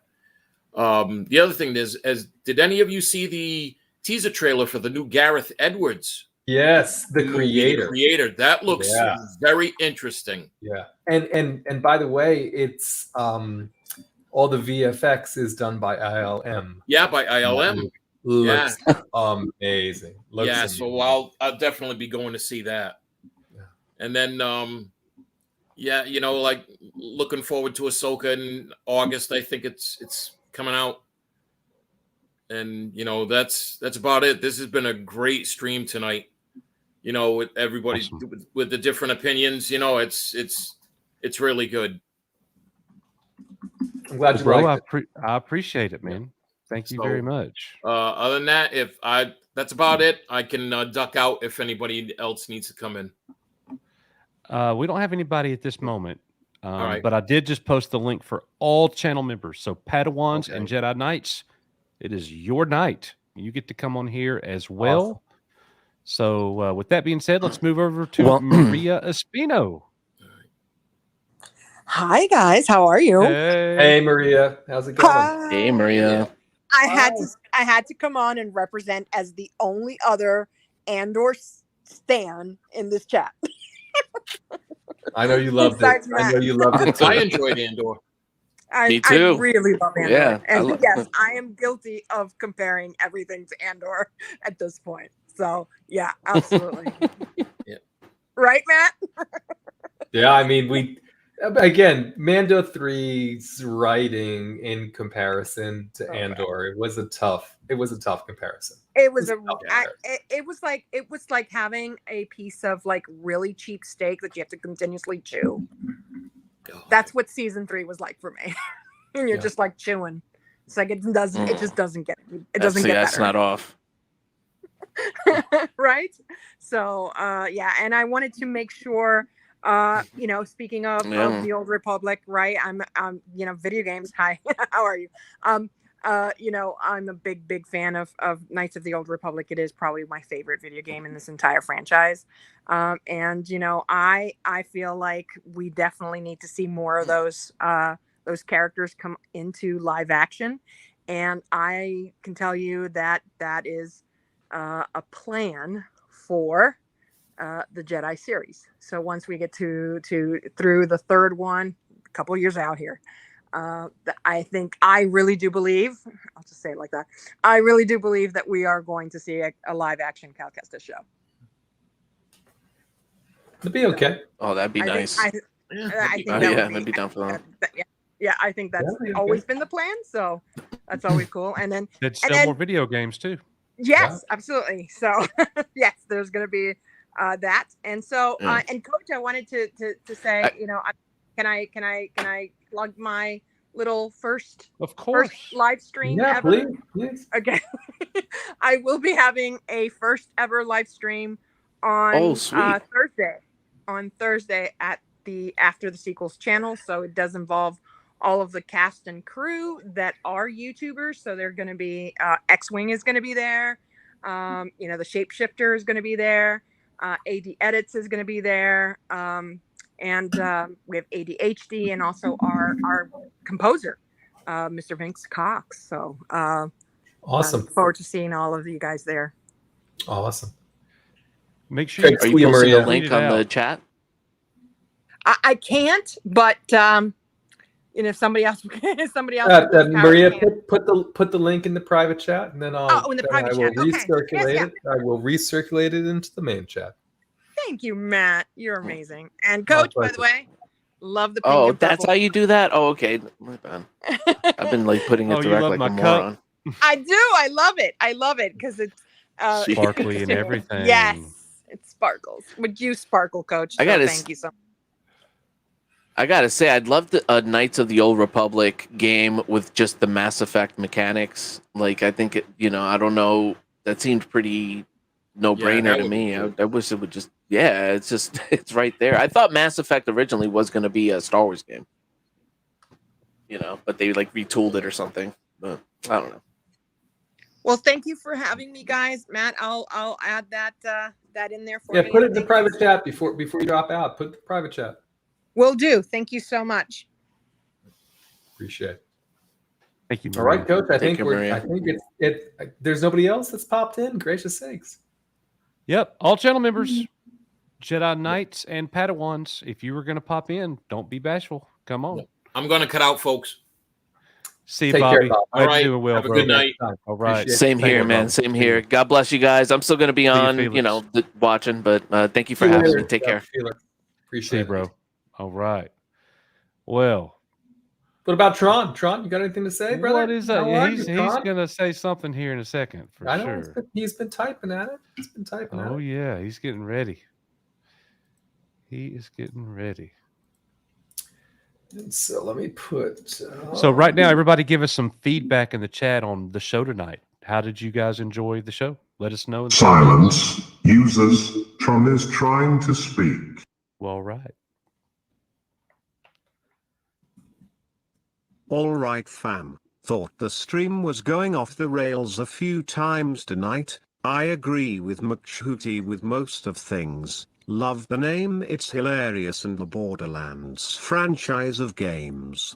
Once upon time my channel on Twitch exploded. Anyway, I'm excited for ICCC with Mama Bear and my brother. I'm almost monetized. just waiting for YouTube to get caught up because I'm over 4K watch hours in analytics but 3K in my other tab. I will keep rocking on my grid, coach, you and I my friend, Diablo 4 next month. Oh yeah. In 2 weeks. Diablo 4 in about 2 weeks. We're on it. So I cannot wait. I've been enjoying the Zelda Tears of the Kingdom. I know you're not playing that, Tron, but Diablo 4 is what I'm really waiting on. I cannot wait to get back in that world and get immersed. So I don't know if I'm going to stream it in the beginning. I might play through the entire story so I could actually like pay attention to the game and enjoy the story. And once I beat the game, then I'll start streaming it as I'm playing the end game and practicing and all that kind of stuff. So, but I'm definitely looking forward to it, Tron. Lynn asks in the chat, where is Nick? Nick is helping a friend tonight. A friend of ours had some family issues, and Nick is helping them out. So that is where he is. He's doing a really good thing tonight instead of being here. So we wish Nick and our friend well, especially. Tron, you got anything else that you want to say? I think he's working on something else, Matt. Still doing All it. right.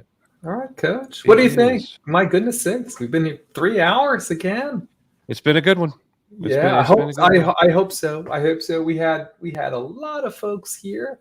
The chat was popping. Folks seem to be enjoying it. I think Rogue 5 even stayed awake tonight. So I'm so happy I was so very happy to see that. So very happy to see that. Yeah, for sure. Yeah, I can't play Switch because my disability anyway. Much love, everyone. Awesome, Great to bro. see you, Tron. You look like you're about to go to sleep, my man. You But the smile is I see Tron. got it. You got Still that got it. smile going on, and it just I The love legendary I love it. Tron I will love it. be at Icon next weekend. So yes, the legendary Tron will be at Icon. Make sure you find him. All right, guys. Appreciate you, Nate, and thanks for coming in, man. That's going to do it for us. So, guys, great show. We appreciate it very much. We'll be getting videos out, like always, on both channels, Echo Base Entertainment and Echo Base Network. Star Wars videos through the week, non-Star Wars videos over on Echo Base Entertainment. We'll have another chill stream that'll cover a couple of topics on Thursday night. We'll be right back here. Next weekend's going to be a little different because Icon is going on. So we're still planning that. We're still working through the kinks on all that, but there will be a show right here next weekend. We're going to do everything we can to make sure that happens. Yeah, absolutely. No matter what. So, all right, guys, that's going to do it for us. We love you. Thank you for being here and spending your Saturdays with us. We are Echo Base Network. Matt, thank you for co-hosting. And thank you to Nikki and X-Wing for coming in and being main panelist as well. And thank you to all the pop-ins and everybody that super chatted and just for being here. And our 7 new members as well. All that. So that's a mouthful. So that's it for me. Time to go play Zelda. And we are Echo Base Network. See you on the next one. Love you all. Thank you for being here. Coach and Nick from Echo Base Network, thank you so much for being here with us tonight at Echo Base TV, where community happens.